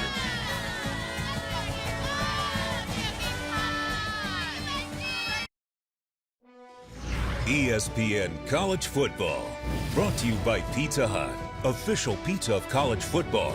Order now at pizzahut.com. No one out-pizzas the Hut. Gorgeous new facilities here in Columbia, South Carolina. Will Muschamp at his 4th year as the head coach. 26 and 24 record. They had that 9-win season a couple years ago in the win against Georgia this year. Otherwise, they finished this year 3-9. What do you think happens here with South Carolina and Muschamp? Right, they should keep him, because when you look at what they had from a facility standpoint, they were operating with one hand behind their back these last couple years. Etienne trying to get the perimeter, and he does.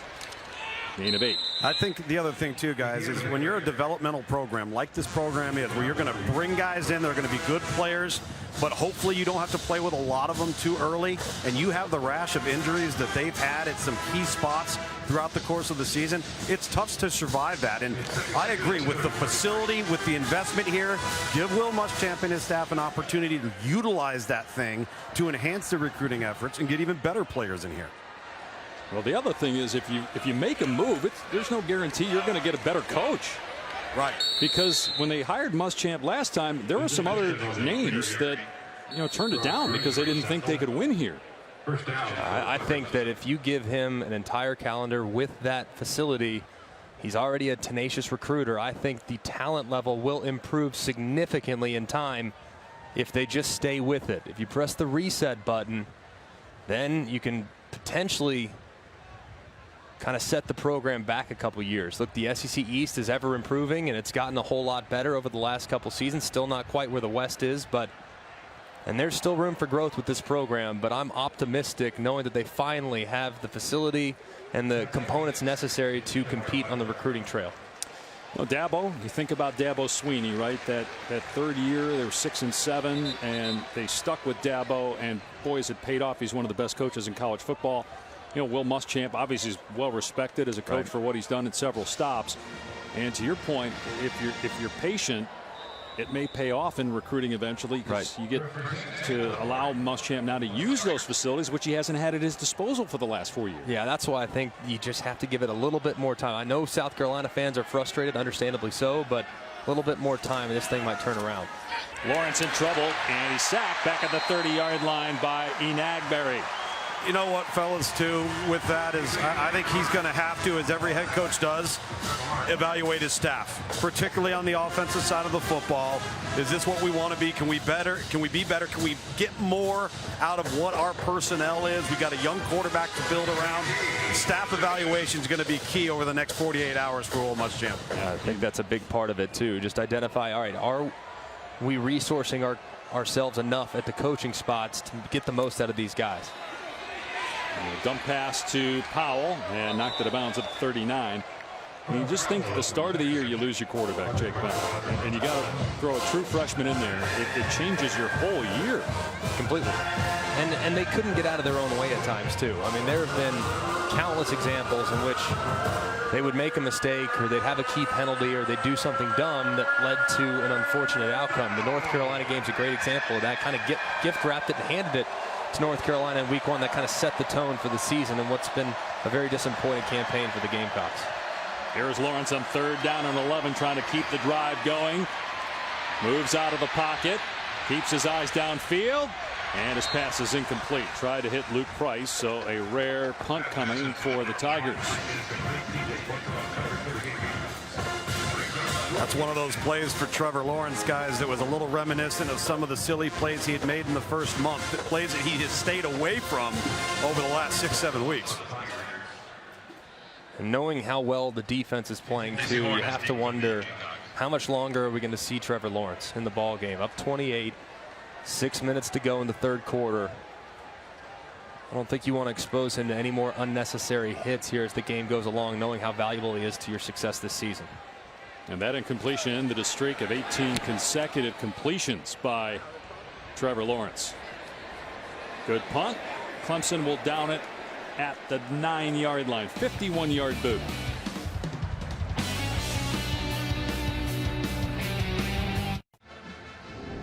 Today's hardest working player, brought to you by Duluth Trading Company, is Clemson's Isaiah Simmons. Yeah, he's been off the charts good. Recognizing Rico Dowdle pulling that football and then stuffing Rico a little bit later at the line of scrimmage. How about the coverage downfield on Shi Smith, turning his eyes around in time to create the pass breakup and the blitz off the left-hand side where he rallies to Helinski and drops him for the sack.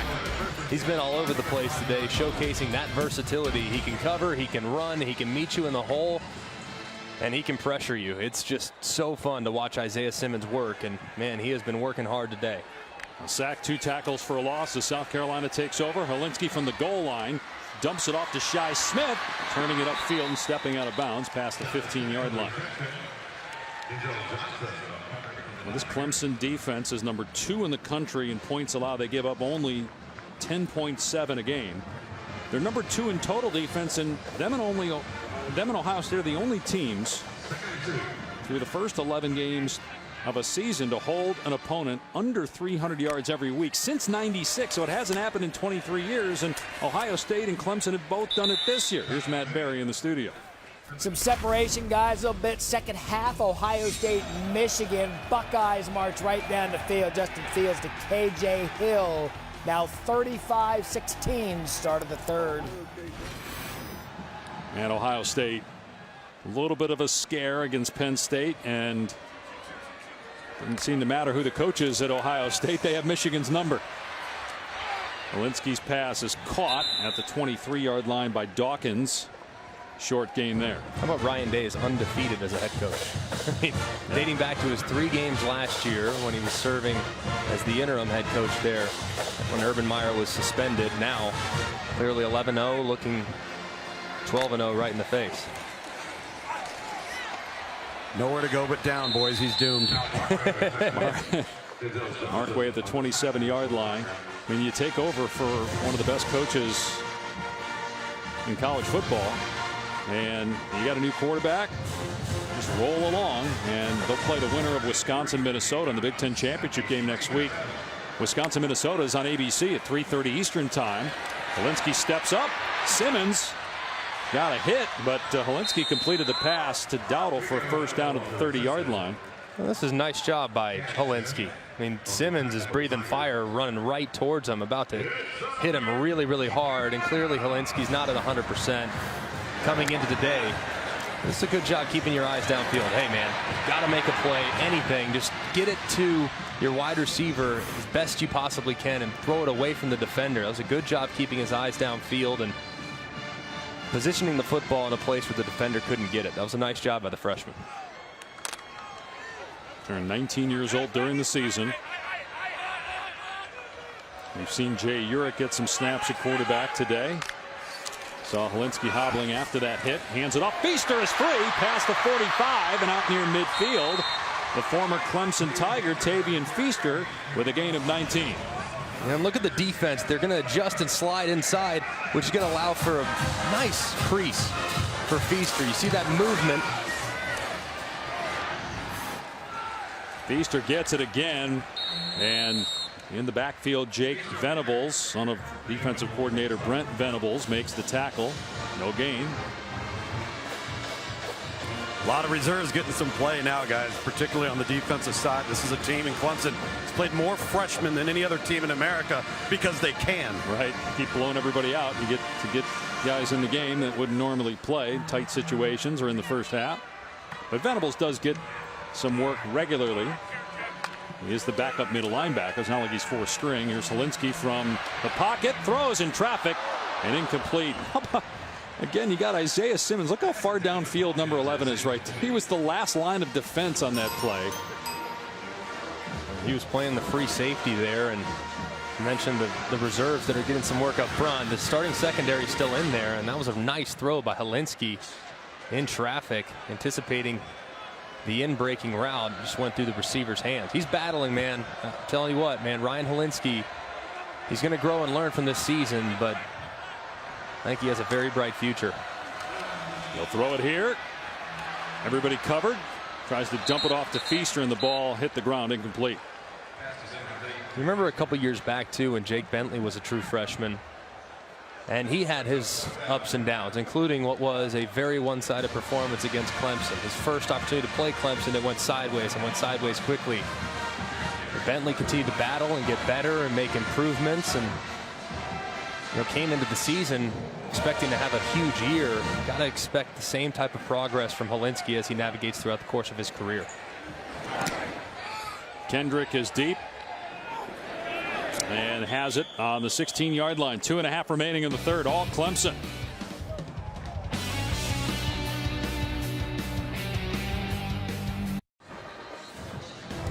Tomorrow night it's NFL primetime on ESPN Plus at 7:30 with TJ and Boomer. Nobody takes you through all the highlights and breaks down every game like they do. The show's available to stream each week, so you can watch anytime you want. Monday, Tuesday, Wednesday on any device you choose. Go to ESPN Plus, download the app, or go to ESPNplus.com. Trevor Lawrence, who in a couple years will be featured a lot on NFL primetime. One more year to go at least. True sophomore. Hands it off here to Lynn J. Dixon. And he's brought down after a gain of about 3 or 4. I'm not sure they're going to mark him down after just a 2-yard run.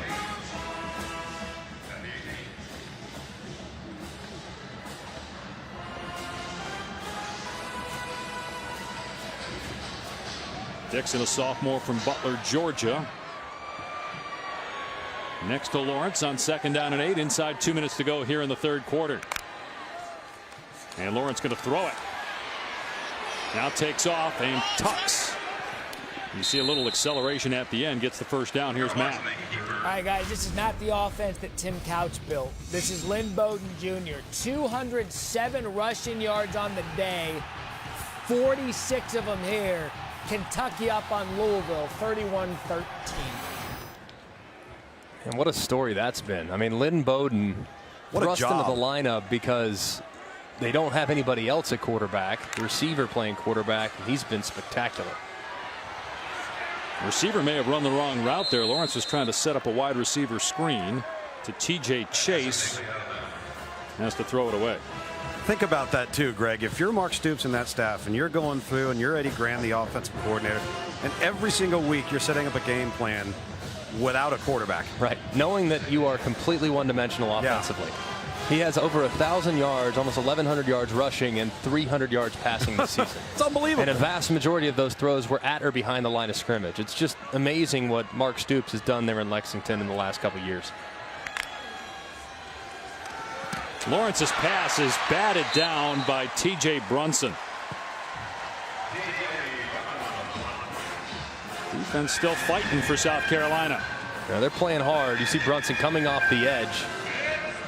Not really sure what the situation was. I think it was a quarterback or a running back draw, or you can throw a one-on-one RPO, because you look at the way Lynn J. Dixon stood back there. Normally he'd be running the end of the line of scrimmage. He didn't. To block that edge defender, he didn't. So you got to think he was thinking something else. Maybe not on the same page with the quarterback. So 3rd and 10 now for Trevor Lawrence from his 27-yard line. Lawrence steps up, takes off again, and picks up another 1st down. Boy, he does such a good job of avoiding hits. And again, there were defenders at his feet, and he runs for 18 yards. And Trevor Lawrence now is their leading rusher. 6 carries for 51 yards. I just love how nimble he is in the backfield, making guys miss. I mean, you see capable defenders that are well positioned that go flying right by him because he's just got enough nuance to be able to move and lean, and enough flexibility to avoid tacklers. And of course, in the open field, he's got a ton of speed. Final minute here of the 3rd quarter. And they run another trick play, a reverse to Rodgers with Lawrence out there, quote unquote, blocking. He's just trying to get out of the way as Rodgers is inside the 35-yard line, a 22-yard run. Yeah, if I'm Trevor Lawrence, I'm standing about 8 yards out of bounds. I'm saying, look, Mari, you got this, man, because I am not going to subject myself to a potential hit. Don't be a hero, by a frustrated Gamecock defender. Look at that. He misses it. Half-hearted effort. All right. Just kidding. All right, just get out of the way. Just get out of the way. Hey, don't stick your throwing hand in there and try to block the guy. Lawrence will throw it here. Drops it off as a flag flies. Dixon wrestled down by Robinson at the 30-yard line. See what the flag's about. Final play of the 3rd quarter. Jackson Carman, the left tackle, is injured for the Tigers. Holding, number 79. Offense. 10-yard penalty. 1st down. And he gets the rolled 3rd quarter up. is not yet over. We will have 1 untimed down due to having an accepted penalty on the last play. Carman got rolled up by his own left guard. And that's potentially a really, really big loss for this Clemson offense. So you watched this left side of the offensive line. You see the left guard, John Simpson. Watch as he kind of falls into the ankle area of Jackson Carman. Just hope Carman's okay. It's been such an anchor on the left side of that offensive line, and definitely their most consistent offensive lineman throughout the course of the season. And again, one more play, an untimed down coming for Clemson. And 4 seniors on that offensive line, and Carmen, a sophomore, first-year starter at left tackle, got called for the hold before the injury. Tonight at 7 Eastern on ESPN, on the ESPN app, Joe Burrow and number 2 LSU takes on Texas A&M in Death Valley. The last time these two teams played, game went 7 overtimes. It was 74-72 in College Station. See how things go tonight. Todd Blackledge, Sean McDonough, Holly Rowe on the call from Baton Rouge. No, guys, if we examine, college football playoff teams and you look at Clemson, you say, okay, is there an area where maybe they're a bit vulnerable or maybe they're not as good as they'd like to be? I think it's in the offensive line. I think they're competent. I think they are a productive, steady unit, but that's maybe a position where they can't afford an injury. Yeah, and especially to Carmen, who has the most talent of anybody up in the front. So that's a significant loss potentially if in fact he has to miss any time down the road. But against a Chase Young for Ohio State or against a dynamic defensive lineman, I think this offensive line could potentially have their hands full. But with the way Trevor Lawrence gets the ball out of his hands, it might not matter. You got Jordan McFadden, a redshirt freshman, and now at left tackle. Lawrence's pass is almost intercepted by Mukwamu, and that's the end of the third quarter. Clemson takes a 31-3 lead to the fourth. The Tigers on their way to 12-0.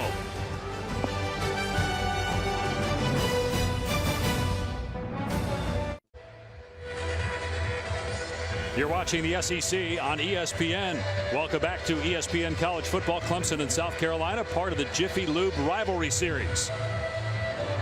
31-3, Clemson leads South Carolina. All right, guys, studio update from Ohio State, Michigan. Scary moment here for the Buckeyes as Justin Field plants his front leg. He's hit by Michigan defenders. His knee buckles. He is out of the game and in the medical tent. Wow. Boy, that would be obviously a tremendous blow to the Buckeyes if it's a serious injury. You recall in the Ohio State-Michigan game 5 years ago, J.T. Barrett had an injury. ETN here inside the 30-yard line. But don't want to speculate, obviously, on Fields' injury, but Barrett's was season-ending. But they had Cardale Jones back then. Even though Jones didn't look good in the Michigan game, they beat Wisconsin in the Big Ten championship game with Jones, went on to win the national title. But if it's a serious injury for Fields, there's not much behind him. No, there's not. That's a huge, huge concern, is the depth at quarterback there for Ohio State, knowing the departure that they had in the offseason with Tate Martell going to Miami. Now hopefully it's not serious, and Fields will be back, if not today, for the Big Ten title game against either Wisconsin or Minnesota, as Powell is dragged down at the 19-yard line. And Jackson Carman, by the way, is not back on the field for Clemson. Jordan McFadden is still in, redshirt freshman at left tackle. Carman did walk off under his own power, though, so hopefully encouraging news for his availability down the road. You got to think another score here, though. It's got to be the end of the day for Trevor Lawrence. Going to run ETN, and Kinlaw stands him up after a gain of 1. Today's Wendy's Weekend Watch. Coming up on ABC, Wisconsin and Minnesota. The winner goes to the Big Ten title game. Utah plays Colorado tonight. If Utah wins that game on ABC and then wins the Pac-12 championship, we'll see if the Utes, as a one-loss team, get into the college football playoff. LSU A&M tonight on ESPN. I know Utah is not, as you look at Jackson Carman back watching his teammates on the offensive side. I'm going to run Trevor Lawrence here on 2nd down and 9. Boy, takes on the hit, too, from eBay. And collides with a photographer and wants to make sure he's okay. Lugs is over there, too. That was a pretty big hit. Guys, what is Clemson doing right now? Yeah, I don't know why you're running your quarterback at this point. I mean, nothing good can come of this. I'm just scarred after the Tua Tagovailoa injury. Sure. That was in the second quarter. This is the fourth quarter. You have a very convincing lead. Your defense has been dominant. I think you got to get Trevor Lawrence out of the game. If you are going to keep him in the game, hand it off. The game's over. Why is he in the game? The game's over. Hand it off. Don't expose him to unnecessary risk by dropping him back on slow developing plays and involving his legs in the run game. And how about they run him again here?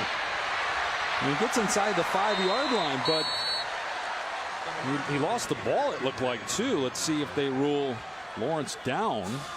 They will, but I don't understand this. Boy, are they playing with fire. Let's make sure that he secured the ball here as he was getting tackled. Mukwamo trying to strip it. Really hard to tell there. You see that right elbow go down before the ball is dislodged, it looked like. Give it to your running back. Don't expose Trevor Lawrence to unnecessary hits. Here's Etienne, and he's into the end zone for the touchdown. 16th rushing touchdown for Travis Etienne this season, and the new ACC record, 53rd for his career.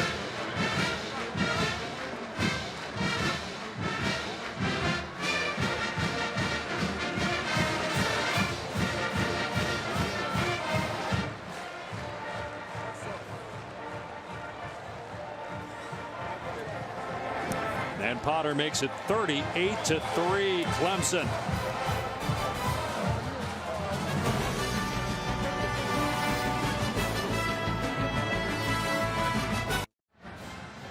Just want to mention in the Ohio State-Michigan game, Justin Fields is back in and just scored as the Buckeyes are rolling, so it's good to know that he's okay, at least for now. Clemson, meanwhile, leading 38-3, and a new ACC record holder for career rushing touchdowns, Travis Etienne, just passed James Conner. It's amazing. I mean, James Conner was so good, man. It just kind of shows you what Etienne has been capable of, and he's not coming back. But if he did, imagine what that record might look like if he had 4 years on campus. I mean, he might score 100 touchdowns, knowing they still have the potential of 15 games this year and a few more to go. With Trevor Lawrence as your quarterback. Etienne, a junior from Jennings, Louisiana. Touchback, it'll come out to the 25. Let's take a look at a blimp-worthy moment brought to you by Goodyear. This is the closest Clemson got to being beat. North Carolina going for 2 in Chapel Hill early in the season. They don't convert, and the Tigers at that time were #1 in the country. They win by 1. And since that time, the closest game that Clemson has played was against Florida State, and Clemson won 45-14. The last 6 games, their average margin of victory is 43 points per game. They've won 4 in a row by 45 or more points as Helinski's pass is off the mark, incomplete. So if they end up winning this game by 45 or more points, it will be the first time in college football history that a program has done that. Yet Dabo Swinney joked with us before the game, laughing, saying, I've got the easiest job in America because of you guys. You keep showing all the mistakes we're making. Matt Berry in the studio at the 30-yard line. Let's go to Matt. All right, guys, you had mentioned Justin Fields back in the game. He had a big knee brace on. This was his first play back. Scrambles left, throws it back across his body. Garrett Wilson, touchdown. Buckeyes up 42-16. Wow. He's got magic legs. Yeah. Mobility clearly not in question. Who's the best team right now? Helinski's pass caught by Markway. Is it Ohio State? Is it LSU with the schedule they played, or is it the team we're watching right here? I'm telling you, I think it's really, really close between Ohio State and Clemson. I think they're the 2 best teams. Agreed. If they were to tee it up right now, I think that they would both beat LSU, just given how dominant they are on the defensive side of the football as well. But I'll tell you what, man, the more I see of Clemson, the more I think they are going to peak at the right time. And their best football, even though they've been dominant the last few weeks, without question, their best football might still be in front of them. I mean, it's so odd to see a team that's undefeated start a year where almost everybody says they're the best team and it's not close, to, at this point of the year, people wondering if they're in the top 2. As Helinski on 4th down throws incomplete. Clemson going to take over on downs. Mike Jones with a pass breakup. And Clemson's on its way to 12-0 with one more game to go against Virginia in the ACC title game.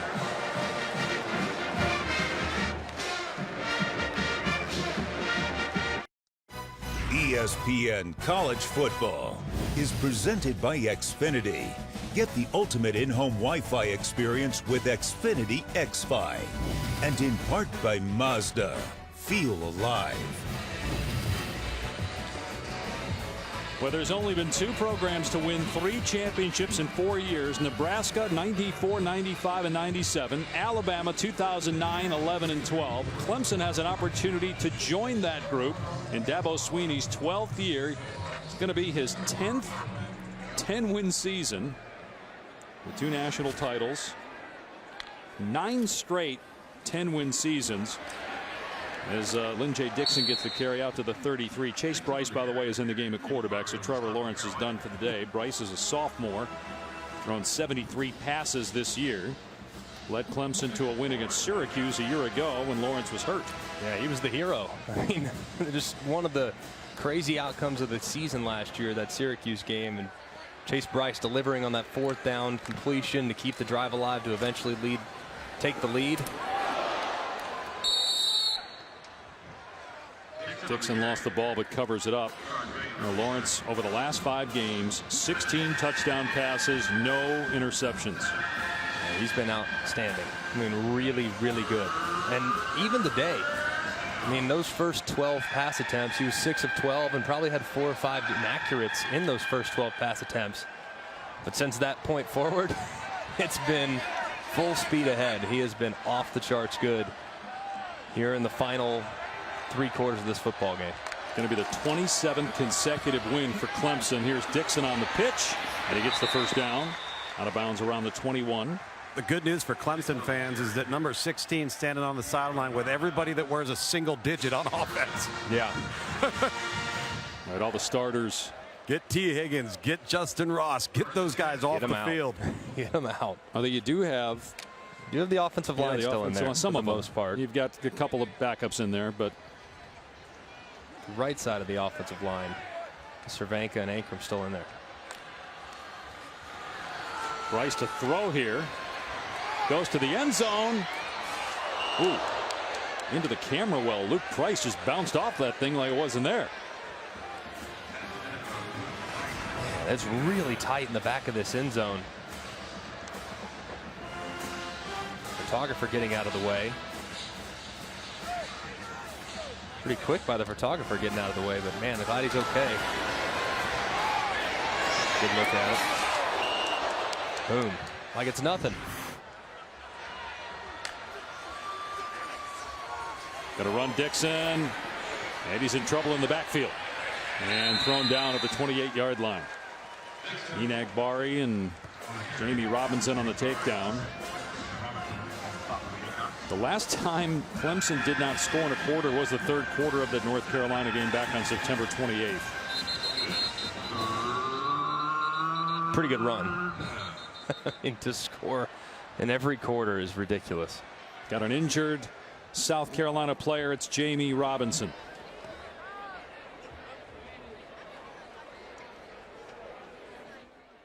Yes, I did. In the Wisconsin-Minnesota game. He just answered it. Potter missed it wide to the right. All right, time to answer the Aflac trivia question. So 111 straight years for Clemson, South Carolina. How about 112 in a row for Wisconsin and Minnesota? If I didn't see the logo at midfield right there, I'd think they were in South Florida. Wouldn't you guys? I will never forget that game. It is a fun rivalry. Awesome. All Bunyan's axe at stake, and more important, the Western Division. And the champ will play Ohio State for the Big Ten title and maybe a spot in the college football playoff. But what happens if Wisconsin beats Minnesota today and beats Ohio State? Can the Badgers get in as the Big Ten champ with 2 losses? Minnesota, if it wins against Wisconsin and beats Ohio State, are the Gophers in? Walensky setting up a screen to Feaster. Guys, your thoughts on that? I think if you look at it right now, Ohio State clearly held in high regard. They're ahead of LSU. So even if they were to lose next week, I think they'd still have an argument to get in the college football playoff, given what they did in the regular season. if Minnesota were to win today and then win next week against Ohio State, they're in. I know that it wasn't sexy in September, but the way they've played here in the month of November, really the first time that program's been challenged on a big platform on a weekly basis, they've responded remarkably well. Their only loss being to Iowa on the road. Good team. I think Minnesota, if they win out, they should absolutely grab one of those 4 spots. Here's Feaster again out of the backfield. No gain. Let's go to Matt. All right, guys, outcome not in question between Georgia and Georgia Tech. George Pickens' availability for next week's SEC championship game now is because of this fight with Trey Swilling. Pickens was ejected. He's going to at least miss the first half of the SEC championship as Georgia beaten Georgia Tech 38-7. Wow. Meanwhile, there's been doing. That's so foolish. This hurts your team. There's been nothing here. I mean, nothing pregame, nothing in game. Very gentlemanly here in the Palmetto State. So go back and answer the question about Wisconsin. If Wisconsin were to beat Minnesota and beat Ohio State, which you just said held in high regard as the #1 team, right, according to the College Football Playoff Committee, if the Buckeyes are in with 1 loss, if Wisconsin is the Big Ten champ with 2 losses, did the Badgers get it? No. Ohio State beat them earlier in the year. Right. So I think even in that scenario, Ohio State might still be ahead of Wisconsin, even though they won in the Big Ten championship game. So it would get really unique. The one thing that's, I think, does a 12-1 LSU team get in? Does a 12-1 Ohio State team get in? That's the things that does a 12-1 Clemson team get in? Those are a lot of the questions that we're going to have here over the next couple of weeks that the committee's going to be tasked with. We can talk a little bit more about Clemson's opponent next week, Virginia, as Sweeney is knocked down to the 25-yard line. Back in a moment.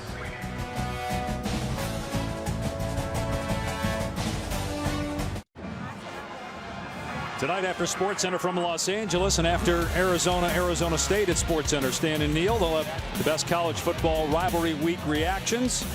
Heather Dinich stops by, talk about which teams look like they're going to make the college football playoff. NBA action as well. Here are our picks. So, Luke, I'm going to let you go first, all right? Tell me about what went into your picks here with LSU 3rd and Ohio State 1st, Clemson 2. Yeah, I just kind of went with what I felt my eyes were telling me. I just think this Clemson team, if they're not the best team in college football off of production and effort, I don't care about their schedule right now. I'm trusting what I see in them. We talk about complete teams. I think Ohio State, without question, in all 3 phases, is in that conversation. That's why I have them at 1. And I think the other 2 there, whether it's LSU, whether it's Georgia, we can question LSU on defense. We can question Georgia on offense. But I think there is a clear line and a difference between Clemson and Ohio State. I'll ask you a question, Dave. You have Utah ahead of Alabama. Mine's just like the committee's. Why do you have Utah ahead of Alabama? Because they don't have Tua Tagovailoa, so they're not a top 5 team. That's a good answer. You've been studying. They don't? Out there with Walton and Maui. I thought you mailed it in, but clearly you've been studying. He's riding outriggers with Bill Walton. Did that actually happen this week, by the way? You being in Maui? A dream of 6 games in 3 days there and coming all the way back here, but I just have a hard time putting Alabama. I mean, I have a hard time even keeping them in the top 6 right now because they don't have Tua Tagovailoa. I think that's understandable. And their defense hasn't been great. They've had their moments of very average play on the defensive side. Now, if they go out and play really well today and beat Auburn with Oregon's tumble from 6 to 14, Auburn's 15.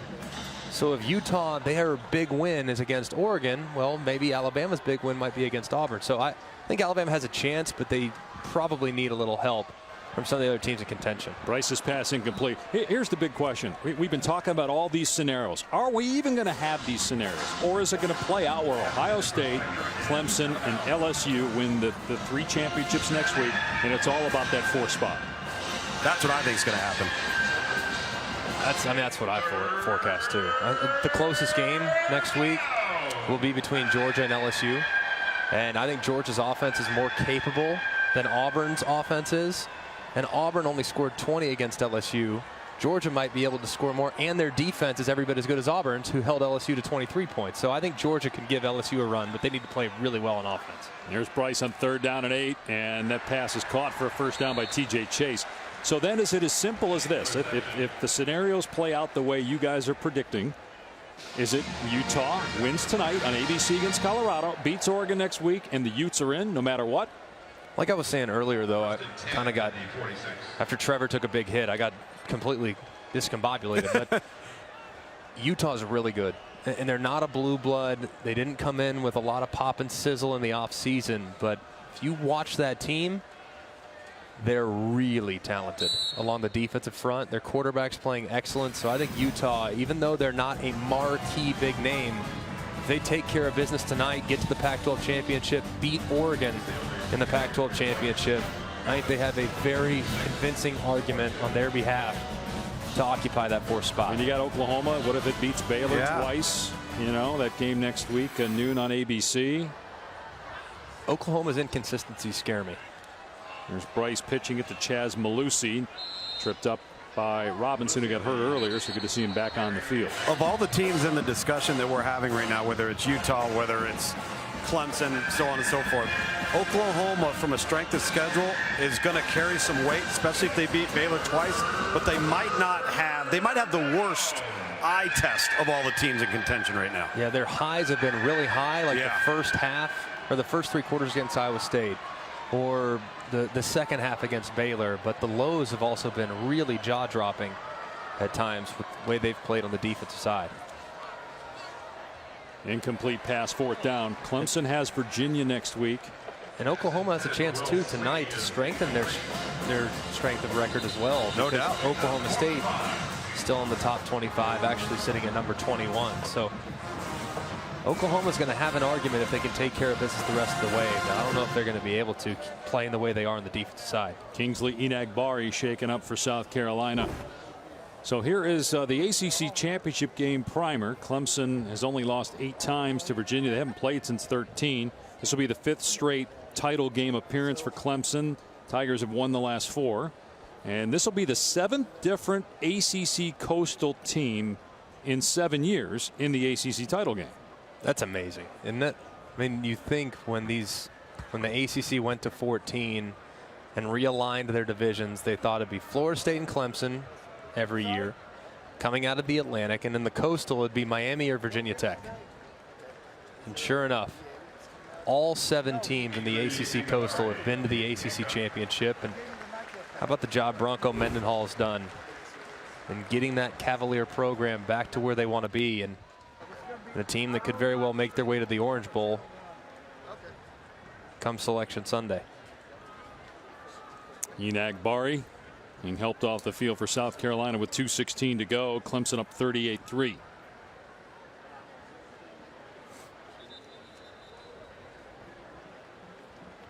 And the Tigers are going to punt it. They got a lot of their starters, their special teams starters on the field, which include some of their best players like Isaiah Simmons.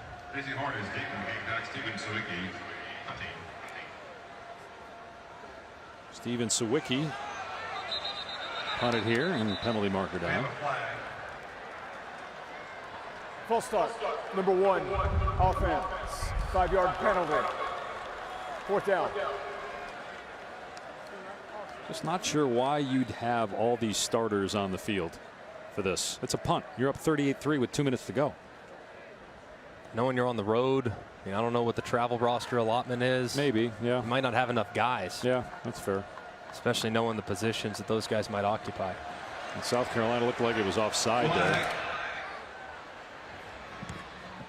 Decent enough punt, though. You would imagine Clemson will just decline it. South Carolina will have the ball on the 9-yard line. Well, this season looked promising despite the injuries early on when South Carolina beat Georgia. Number 28, defense. Penalties decline. 1st down. South Carolina was 3-3, had Florida coming here, played well in that game but lost, and this will be 5 of 6 losses to end the year. It didn't help that Brian Edwards, maybe their best player on offense, knee surgery last week. Dowdle's been in and out of the lineup. It's the last game that Dowdle will play as a member of the Gamecocks. You feel for those guys. I mean, it's been kind of an up and down tenure. Javon Kinlaw, all 3 of those guys will have plenty of opportunities to play a long time at the next level, especially Kinlaw, who I think has a chance to be a top 15 pick. It's senior day for those guys. Will it be Will Muschamp's last game as a head coach at South Carolina? We talked about this earlier. Has the vote of confidence from athletic director Ray Tanner. But you never know how things will turn out after a game like this where you lose 38-3 to your rival. But as we talked about earlier, Will's a good coach, and maybe with the new facilities, they'll let Muschamp continue to coach this football team. A 9-win season 2 years ago, but 26-25 record after today's loss. I think he's a good coach. I mean, remember a couple years ago, 9-win season. The last couple of years, they've been pretty snake bit with injuries. Let's see what he can do now, having the facilities and the resources to go out and attract a larger number of great players throughout the Southeast. It's hard enough to recruit against Clemson, who has a Taj Mahal of a facility in the state. Georgia, who's right down the road, obviously. It's a tough spot for South Carolina, but now they actually have the resources and the facilities to contend. So I hope they give Will Muschamp some more time to see whether or not that impact is felt on recruiting and the roster can strengthen. South Carolina runs it on 3rd down and 4, gets the first down. Clock will stop, and then they'll run it. Once they reset the sticks, we'll see if South Carolina snaps the ball again or if that's the last play of the 2019 season for the Gamecocks, who finished 4-8. They did go 3-5 in conference play, just 1 win out of conference with losses to Clemson, Appalachian State, and North Carolina. One of the toughest schedules in the country. So difficult for South Carolina, but hopefully they'll bounce back here in 2020, be a contender in the SEC East yet again. Clemson, meanwhile, improves to 12-0, 27 straight wins for Dabo Swinney and the Tigers, the longest active win streak in the country. They'll look to make it 28 in a row on ABC next week against Virginia in the ACC title game.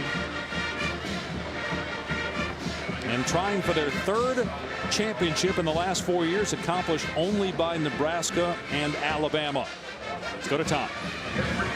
Well, Coach, this team, compare it to your team a year ago at this same time.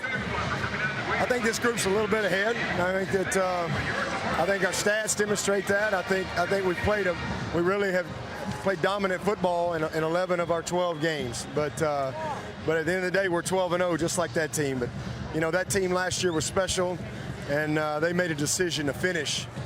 You know, and it's one thing to get here; it's another thing to have the guts to finish, and that's the decision this team will have to make. But we're so excited to be 12-0, to win this. This is a huge game, an important game for a lot of people, and but now we got an opportunity to go play for our league championship, 4 quarters away from the playoff. So that's what it's all about now. Once again, enjoy this one today. Oh, I know you will. Once again, a different opponent for you in the ACC championship game. How much are you familiar with Virginia to this point? Well, I've seen them a couple of times on some crossover tape, and we actually got to watch the whole game yesterday driving down on the bus. So good football team. I'm going to tell you, Bronco Mendenhall, he's one of the class guys in the whole business, has done an unbelievable job with that program. And so we're excited about competing against another great champion from the Coastal, and same thing with VTech. What a great year they had, and that was a heck of a ball game. But Virginia came out on top. We're excited to represent the Atlantic. Look forward to it. All right, thanks, Coach. Okay, thank you. Hard to imagine that Clemson still might be under the radar, being the defending champs, ranked 3rd and undefeated. But if anybody watched this game especially in the first half, Clemson's still as good as anybody in the country. 38-3, they roll South Carolina. For Greg McElroy, Tom Luganville, I'm Dave Pasch saying so long from Columbia, South Carolina. College Football Scoreboard is next.